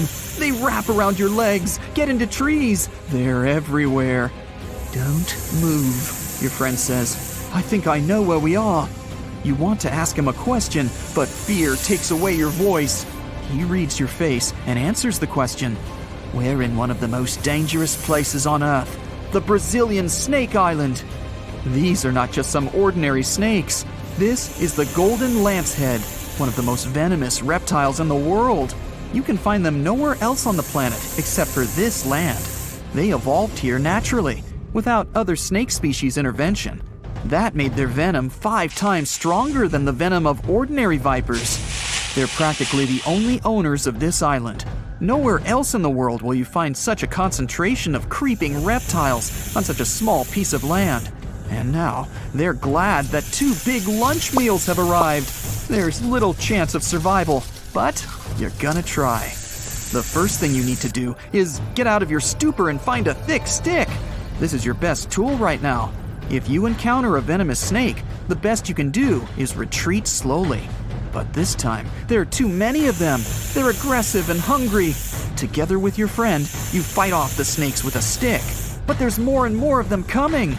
One of them falls on your shoulder from a tree and bites your neck. The poison instantly enters your bloodstream and affects your muscles.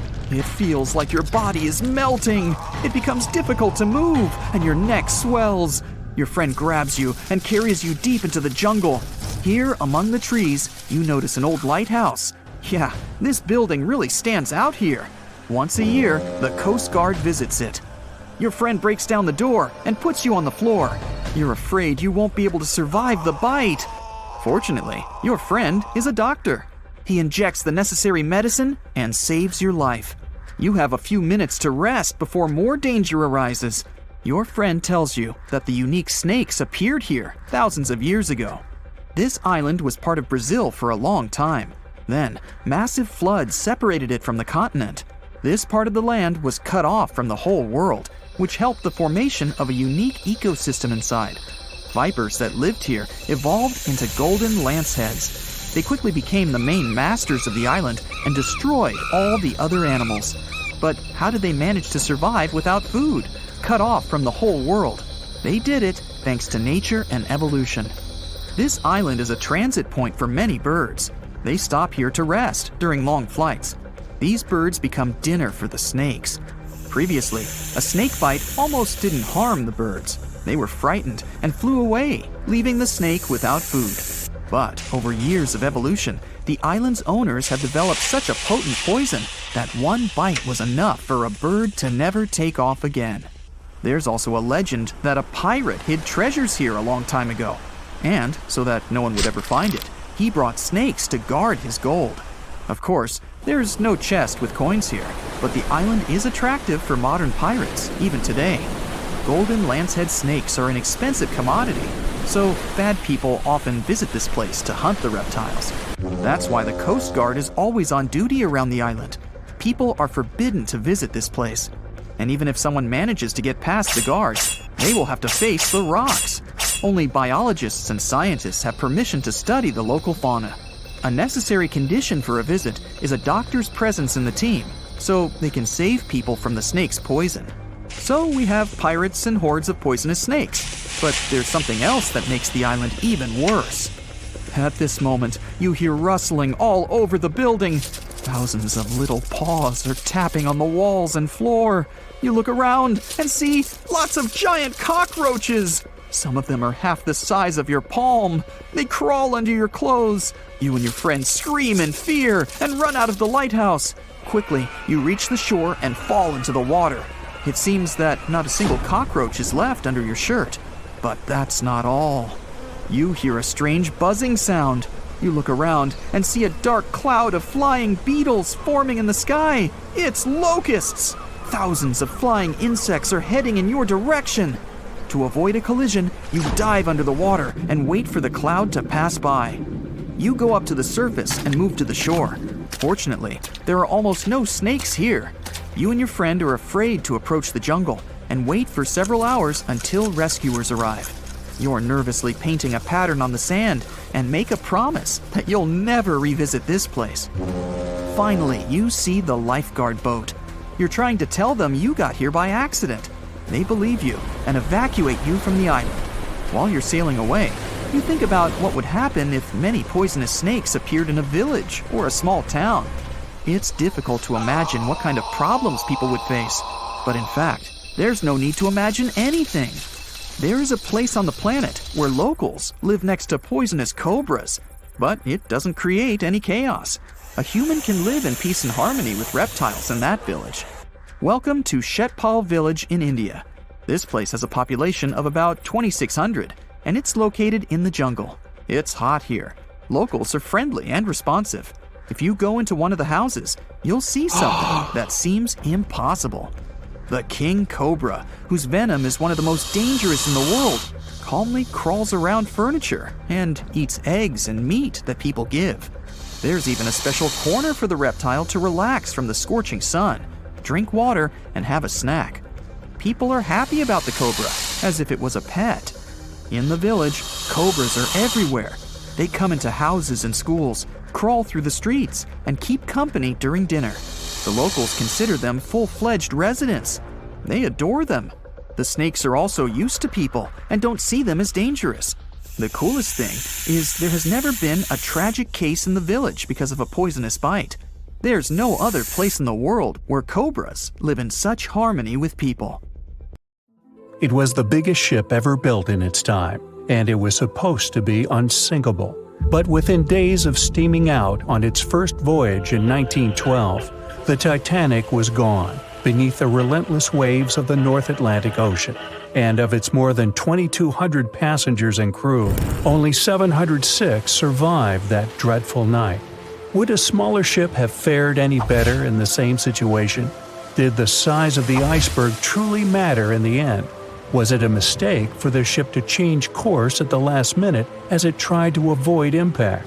These are three questions that have people pondering, what if? We do know that Titanic was considered an engineering marvel in its day. Designed by Thomas Andrews for the British shipping company White Star Line, it was just over 880 feet long and 175 feet tall. Built with abundant space for 840 staterooms, a swimming pool, a squash court, a gym, and 2 dining rooms. But it was below deck that one of its most impressive new features could be found. Titanic's hull was divided into 16 compartments designed to be watertight. Up to 4 of these compartments could take on water in the event of a breach, with the remaining 12 helping to keep the damaged ship afloat. It was thanks to these compartments that the ship was regarded as unsinkable. Rumor has it that Philip Frank, White Star Line's vice president, even declared, "There is no danger that Titanic will sink. The boat is unsinkable, and nothing but inconvenience will be suffered by the passengers." On April 14, 1912, that proved to be mistaken when Titanic struck an iceberg. As ice ripped along the ship's hull, several of those watertight compartments ruptured. It took only 2.5 hours for Titanic to sink. Did the size of the iceberg that hit Titanic seal its fate? Would a bigger or smaller iceberg have made any difference?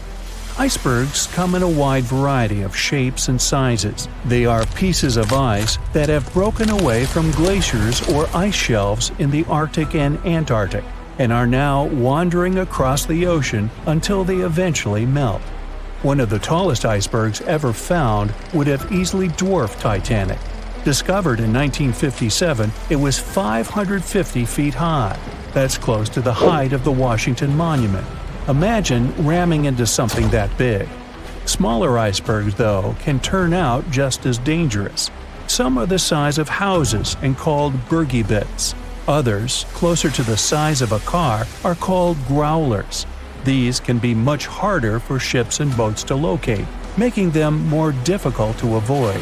And, though smaller, they can produce a lot of damage when hit. It's also critical to recall that icebergs are always bigger than they seem, with the majority of their mass lurking below the ocean surface. In fact, over 80% of an iceberg's volume is underwater. Most of its sharp, jagged edges cannot be seen. Roam too close, and you risk damaging your ship's hull. Because Titanic had little notice of its impending doom, a smaller iceberg, struck at the same angle, could still have been enough to bring that mighty ship down. Now, it's possible that had the iceberg been larger, it would have been spotted sooner. Titanic might have had time to alter course and avoid the impact. But missing that one iceberg would not have guaranteed Titanic's safety. It was traveling in a dangerous stretch of the Atlantic called Iceberg Alley. It's located 250 miles east and southeast of Newfoundland, Canada. Behind one iceberg, there could be another, and another after that. And so the crew on board had to remain very attentive to avoid several potential collisions, not just one. A smaller ship might have been better suited for the trip. Titanic's size was certainly a challenge when it came to steering. In fact, it had just left her dock in Southampton when it nearly collided with another smaller ocean liner, the SS New York, missing it by just 2 feet. The gigantic steamship was obviously not made for maneuvering quickly in tight quarters. A ship that size required time and space to change course. But when it comes to ships versus icebergs, a ship's size doesn't always matter. The Islander was a steamship designed to travel the Inside Passage in Alaska. In the summer of 1901, it struck an iceberg, which tore a hole in the front portion or bow of the ship. The vessel did not sink right away, and the crew tried to steer it to safety. Ultimately, its bow completely submerged, and its stern was lifted up and out of the water. It didn't take much longer before the ship sank completely. Of the 168 passengers and crew members, 128 survived, and $3 million in gold was lost. Islander had a 240-foot hull, making it almost a quarter of the size of Titanic, and that smaller size didn't seem to be much help in preventing a collision with an iceberg. And then there was the Hans Hedtoft in 1959. Also known as the Little Titanic or the Danish Titanic, it was referred to as the safest ship afloat. It was 272 feet long with 95 people on board. Much like the real Titanic, the Hans Hedtoft was specifically engineered to handle most of what the sea could throw its way. Along with its double steel bottom, it also had an armored bow and 7 watertight compartments. How could such a ship sink? But it could, and it did. It was on its first voyage, returning to Copenhagen, when it ran into trouble. On January 30th, it hit an iceberg. An SOS was sent, but when the Johannes Cross arrived to help, the Hans Hedtoft was nowhere to be found. The only evidence of the ship's existence was a lifebelt that was washed ashore in Iceland 9 months later. Again, the ship's smaller size didn't work in its favor. A smaller size of Titanic wouldn't have guaranteed a safe voyage in 1912. The final what-if concerns the last-minute choice when the iceberg was spotted and the alarm sounded. First, Titanic could attempt a complete stop, but this wasn't an option as the ship needed a half a mile to come to a halt, and the iceberg was a mere 900 feet away. Second, the Titanic could attempt to avoid the iceberg by steering away from it. This is what the captain ordered, but the attempt was unsuccessful, resulting in a deep gash across the ship's hull.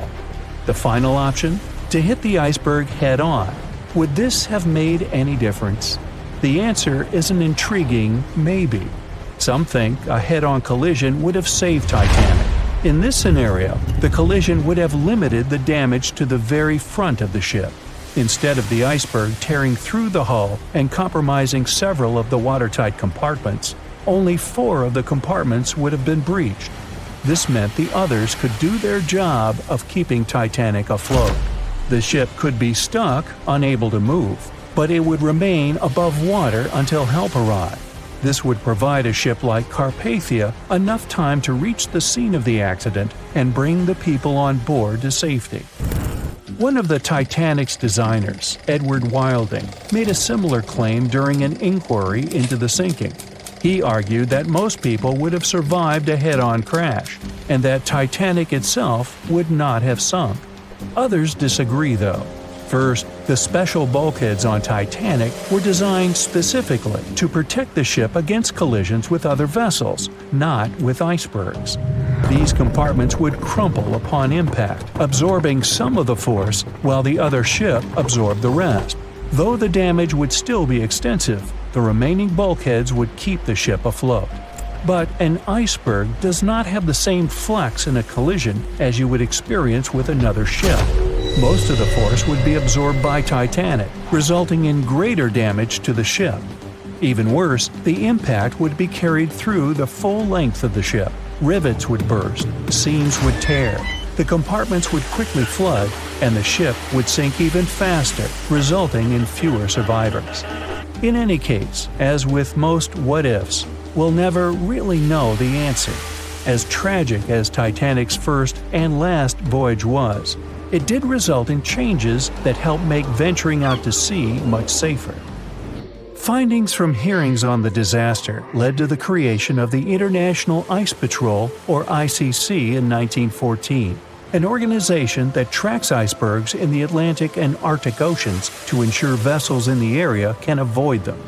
In the US and Britain, ships were obligated to carry enough lifeboats to accommodate every person aboard. Regular lifeboat drills were made mandatory. And finally, the bulkheads on ships were made higher to keep water out, and bottoms were stretched to create double hulls, helping make the compartments truly waterproof. There's no denying that Titanic was a terrible tragedy, but the lessons learned from that night to remember has helped prevent many more. April 14, 1912. The dark night was filled with horrible sounds of a giant metal vessel breaking into two. The largest ship of that time collided with an iceberg that was on its way. The Titanic, one of the biggest stories of the 20th century that people still talk about. The starboard side of the giant vessel brushed up against the iceberg. It was 11:40 p.m. when things started going wrong. This iceberg caused enough damage for at least 5 watertight compartments in the hull to start filling with water. The crew immediately began a brief investigation to see if they could do anything and fix things. They had no one to rely on, all alone in the darkness of the cold night, far away from the land. The North Atlantic Ocean, around 400 miles south of Newfoundland, Canada. They needed time to figure out how to bring people to safety. They had some time, true, but not enough. If you watched the movie, you know the ship didn't plunge immediately after the icy doom had happened. The whole process lasted a good 2 hours and 40 minutes. But the situation was hard. There were 2,200 people to take care of, including crew and passengers, and things happening on the ship were chaotic. The chief designer, Thomas Andrews, soon realized they wouldn't be able to stay afloat. By midnight, the entire crew had begun preparing the lifeboats for launch. They had 20 boats with space for only 1,178 people, which was just a bit more than 50% of the people on board. The order was to get women and children to safety first. Crewmen were there to row and guide the boats. The scene over the next 2 hours gradually started escalating. The crew members had a task to wake up passengers and warn them something bad was happening. They wanted to place them into a fleet of lifeboats as soon as possible. At 12:15 a.m., some crew members sent out a distress signal. A steamship called Frankfurt was among the first ones that received the message and responded, but they were about 170 nautical miles away. Some other ships also got the message and offered their assistance, but sadly, they were too far away as well. At 12:20 a.m., the Cunard liner Carpathia got a distress signal from the Titanic and changed its course right away. They were 58 miles away at the time, and it would take them more than 3 hours to get there. 20 minutes later, the crew was lowering the first lifeboat. It was carrying only 27 passengers, although it had room for 65. Many of the lifeboats that were launched first were well below capacity. Crew members were worried, thinking the Davids wouldn't be able to hold a fully loaded lifeboat. And in the beginning, many passengers were just too afraid to leave the ship. They still thought Titanic was unsinkable and couldn't imagine the scenario that was going to happen 1 to 2 hours later. The crew was firing the first of 8 distress rockets. Unsuccessful. No one was close enough to help. By 1:20 a.m., they lowered 10 lifeboats. Number 8 had only 28 people in it. One of the passengers on the number 10 was 9-week-old Melvina Dean. She would later become the last survivor who lived until 2009 and turned 97. It was 2 a.m. already. 3 of the collapsible boats were the only lifeboats that remained on the ship. The bow of the vessel had sunk low and had tipped far under the surface. People around it could now clearly see stern propellers above the water. Crew members were lowering collapsible lifeboat D from the roof of the officers' quarters with over 20 passengers in it. As the ship's bow went under, the water was washing collapsible A from the deck. Those 20 people were struggling because their boat was partly filled with water. As crew members were trying to release collapsible B, it fell.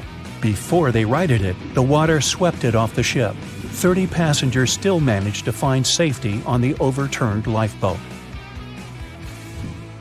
At 2:17 a.m., the ship's wireless operator decided to transmit one last distress call. A minute later, the light on the ship finally went out. Titanic and all left on board plunged into darkness.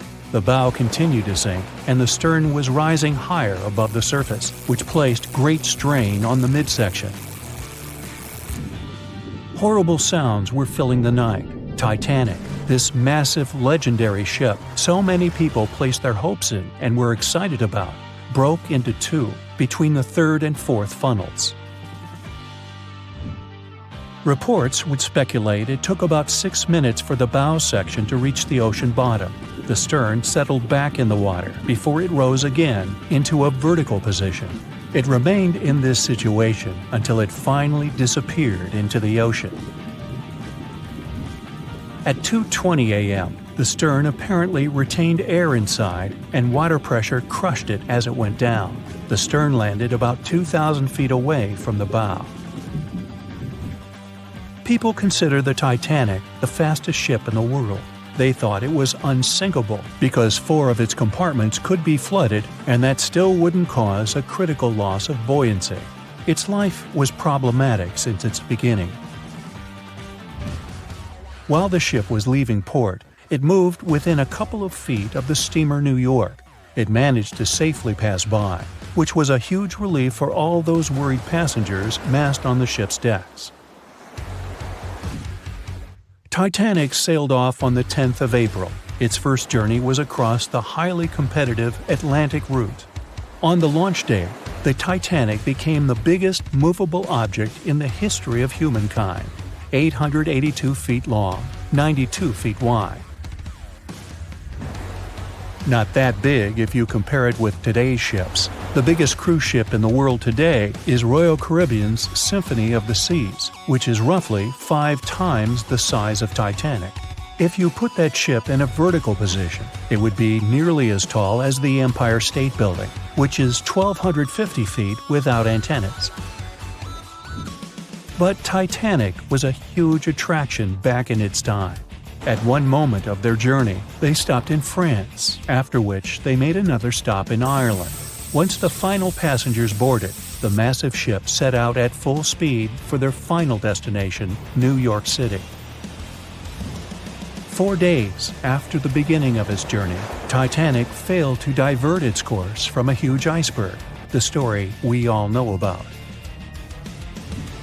Only 700 people survived, and most of them were women and children. The night was extremely cold, 1 hour and 20 minutes after Titanic had gone down to the bottom of the ocean. Survivors weren't even sure someone was coming to save them. Finally, they saw the light. It was Carpathia coming towards them. They came for the people in the lifeboats. The crew brought them aboard and pulled a handful of other passengers out of the water. Many ships tried to contact Titanic a few hours after it sank. Their messages were never returned. Later, when there was an investigation of what really happened, they discovered the Leyland liner California had been less than 20 miles away when Titanic was sinking. But the crew didn't hear the distress signals coming from Titanic because their radio operator was off duty. Countries from both sides of the Atlantic were shocked and horrified when they heard details of what happened to Titanic. They decided to make changes to ship operations, rules that would help avoid such events in the future. They held the first International Convention for Safety of Life at Sea, where they adopted rules for every ship to have lifeboat space for each passenger on board. Also, lifeboat drills became mandatory. They also decided to establish an international ice patrol Its main role was to monitor icebergs in the North Atlantic shipping lanes. Ships also needed to maintain a 24-hour radio watch. Titanic wasn't built alone. Because of the size of this magnificent ship and all the new equipment it required, it would have been too expensive as a one-off. So the team built the Titanic alongside two sister ships, and both of them had eventful lifetimes. RMS Olympic came first. It was launched in 1910, and for a whole year was the biggest liner in the world. The Britannic was another sister ship that sailed for a while before it too ended down on the ocean bottom. But only Titanic became a legend and one of the most fascinating stories of modern history. We know Titanic from so many stories, even a movie, but now we have its first full-sized digital scan. And nope, it's not like those models from before, where we mostly imagined what the ship was supposed to be like. This time we got a real digital scan. A team of experts really mapped the deep sea floor around the Titanic together with the ship itself. We basically got a 3D view of the entire wreck, which is like going deep down beneath the ocean's surface and seeing Titanic as if all the water has been drained away.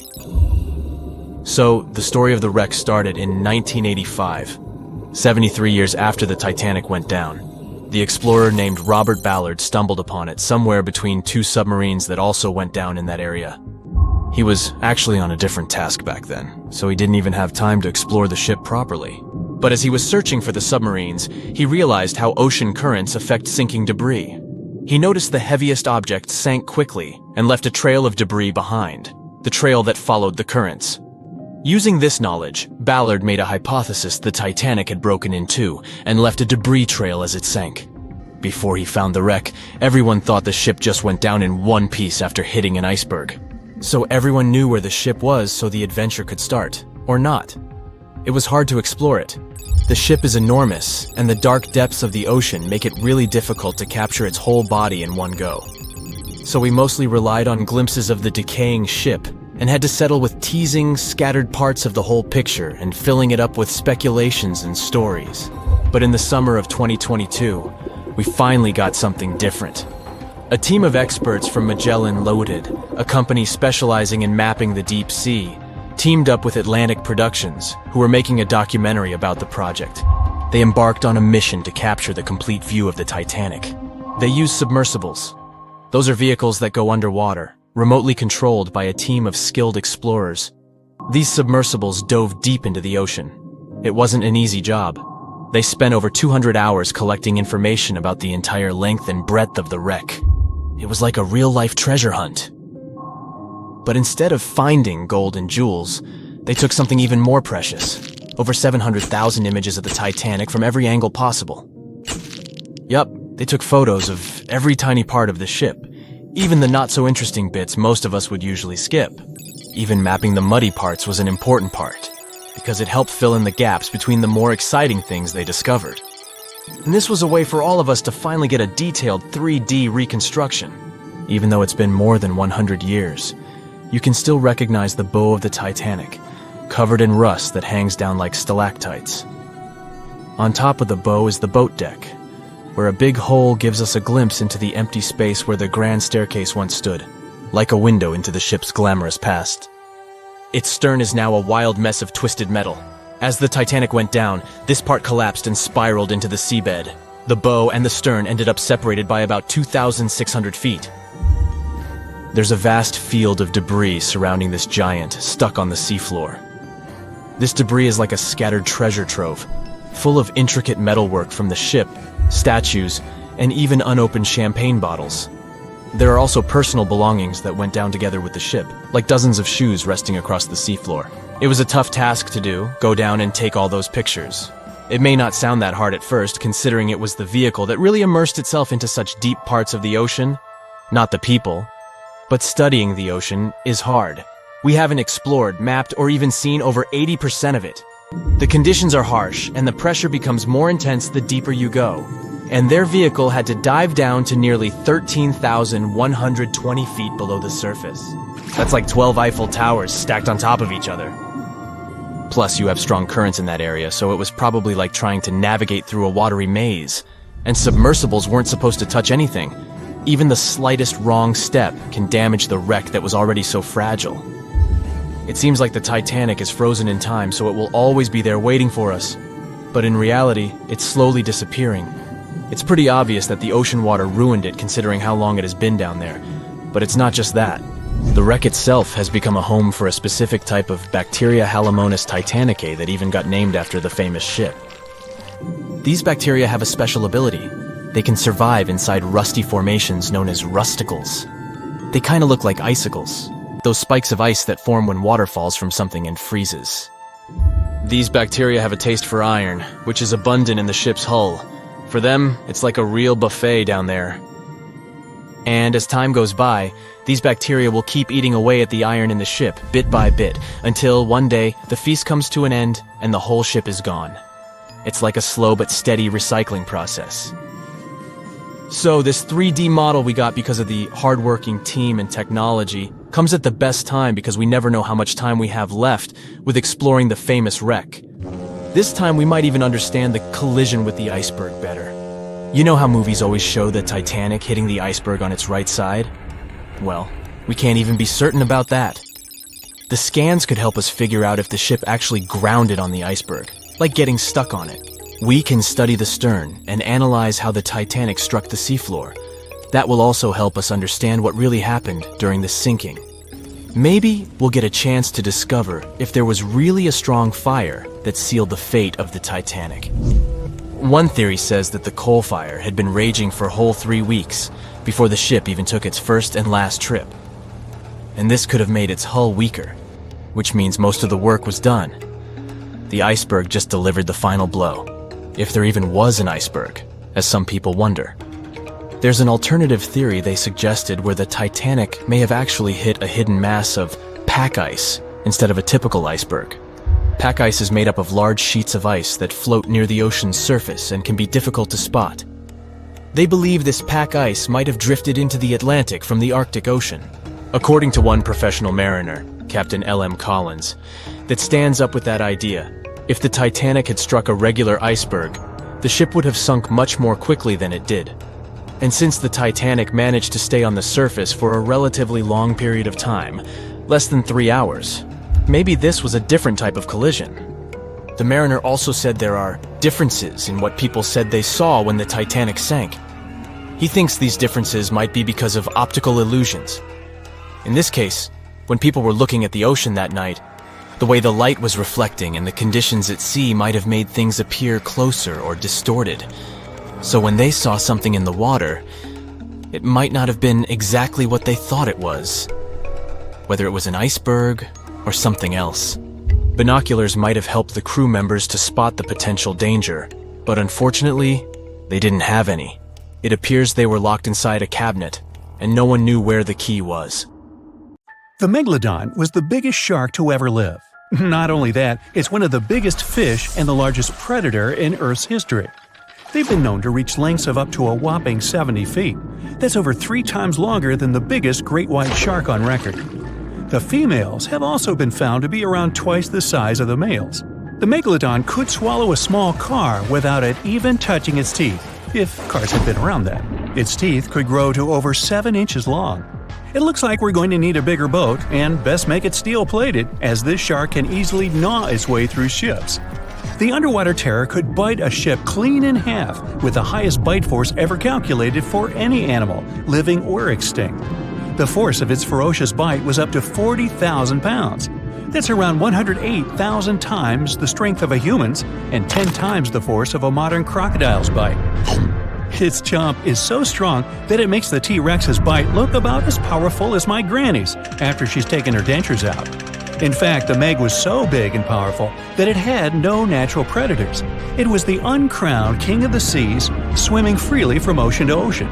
This cosmopolitan creature was found all over the world, from America to Europe and Australia to Japan, assuming there were countries back then. Meg fossils have been found on every continent except Antarctica. Everybody skips Antarctica. Science tells us that the megalodon went extinct over 3.6 million years ago. But could they still be alive at the deepest depths of the ocean? Only around 80% of the ocean has been explored, and its deepest point, the Mariana Trench, is over 7 miles down. So who knows what's lurking at the bottom? If you did manage to make it down, it is unlikely that you'll run into a meg, though. The sharks, like us, preferred warmer coastal waters. Deep ocean living would be too cold for the beasts, and food would be scarce. Their entire bodies would also have to evolve to avoid being squished by the enormous water pressure down there. It's unlikely they're still around, but not impossible. Some good news, if you do run into one, is that the shark is pretty unlikely to eat you. You are way too small a meal for the megalodon, even if you have a couple of friends with you. This guy eats whales that are over 50 feet long. If you're having a beach party, though, it's a different story. In a beach full of swimmers, the shark very well might creep up, scooping several humans into its giant mouth without even chewing. But wait, let's rewind. How does the shark take down a 50-foot whale? It first bites off its fins, making the whale unable to swim away. It then casually munches it down piece by piece. Because of their size, sharks had to consume over a ton of food every single day just to sustain themselves, like me. All that food made the megalodon extremely heavy. They range from anywhere between 50 to over 100 tons. For context, that's around the same as 7 to 16 adult male African elephants. To fit all this food in, their jaws had to open pretty wide. A megalodon's jaw could span 9 by 11 feet wide. That's easily big enough to swallow 2 adult humans side by side. The fearsome name megalodon comes from 2 Greek words, mega meaning big and odont meaning tooth. So combined, they mean what? Big tooth. And it certainly lives up to its name. Just one of its chompers is the same size as a human head. It had 276 humongous teeth in total across 5 terrifying rows. In all of history, only a couple of saber-toothed cats and the T-Rex had consistently bigger teeth. Now that's a showdown I'd like to watch. The megalodon vanished millions of years ago, leaving only huge teeth to be found by modern archaeologists. They literally disappeared with very few traces left. Scientists believe that over time, sea levels dropped and the ocean temperatures went down rapidly. Over a third of all marine life was wiped out as the oceans cooled, and a number of animals at the bottom of the food chain plummeted. This had a catastrophic effect on the hungry predators at the top. Sorry guys. It became way too cold for these sun-loving sharks too, which made it difficult for them to reproduce since they gave birth in warm waters. The megalodon is usually described as a sort of giant great white shark, but this is just a common myth. In fact, the ancestors of today's great white existed at the same time as the meg. But they weren't best buddies, and were even in competition with each other. The great white shark was a better hunter, using its smaller size and agility to snap up the meg's prey quickly. They were also known to eat meg pups, who were only half their size. This didn't help the whole extinction thing. Even infant megalodons were huge, coming in at just under 7 feet. While a great white was no match for an adult meg in a head-to-head fight, they sure weren't scared of stealing their food. This only left the bigger fish and whales for the meg, but its food supplies began to run out as the whales swam to the cooler new seas. The whales adapted to prefer the colder temperatures, leaving our friend the meg behind. The megalodons either starved or were frozen into extinction by the Ice Age. Rather than a great white, the megalodon is more like a modern bull shark. It had a short snout, flat lower jaw, and huge pectoral fins to support its massive weight and size. As scary as they are, these sharks were actually caring family guys. Several megalodon nursery areas have been discovered in Florida, Maryland, and Panama. They gave birth to their young in shallow water environments. We know this from discovering loads of tiny megalodon teeth found in these areas. Gee, I wonder if they had nannies too. But how come there are so many megalodon teeth out there for us to analyze? Well, due to their messy, aggressive eating habits, sharks regularly lose their teeth. They lose a set of teeth every 1 to 2 weeks. That's 40,000 teeth in a lifetime. They must rake in a fortune from the tooth fairy. Because of this, their teeth were continuously raining down to the ocean floor. Luckily for us, they're also the hardest part of a shark skeleton, which is why so many teeth have survived and become fossilized. It's fair to say that the first discoveries of the meg's teeth confused people. Early discoverers thought the meg's teeth were petrified tongues of ancient serpent creatures. They even used to call them tongue stones. It's also a common myth that the megalodon was around at the same time as the dinosaurs, although this would have been pretty cool. The dinosaurs were wiped out around 66 million years ago, but the megalodons came much later. The oldest Meg fossil is only around 23 million years old, but it's tricky to pinpoint the exact date. After all, calendars weren't invented yet. They became extinct way before humans even evolved. The earliest Homo sapiens, which is a fancy name for the first humans, emerged about 2.5 million years ago. But what if the megalodon shark didn't go extinct? Whale populations have dropped drastically since these guys were last around, so there'd be way fewer whales for them to chomp down on. Whales have also gotten a lot smarter and learned new defensive moves, making them way harder to take down. It's estimated that they ate around 12 tons of food each day. If they were still around and eating that much, they'd be forced to eat smaller fish, and there'd be barely enough big fish for us humans to survive on. The naughty megalodons would also be able to track fishing boats and steal the fish that they worked hard to collect. It's safe to say we'd see a lot less fish in the aisles of your neighborhood supermarket. As our ocean temperatures are heating up again, the sharks would also thrive and reproduce faster than ever. There'd be more and more of these giant eating machines in the water, reducing our fish supply even more. It would also cause massive problems for cargo ships and cruising vessels. Imagine coming into contact with one of these bad boys while you're sunbathing on the deck. Even beachgoers would be hard hit. Megalodons give birth in shallow waters, so many of our favorite beaches would quickly become dangerous shark nursing grounds. Hey, where did that beach volleyball game go? They were playing just a moment ago.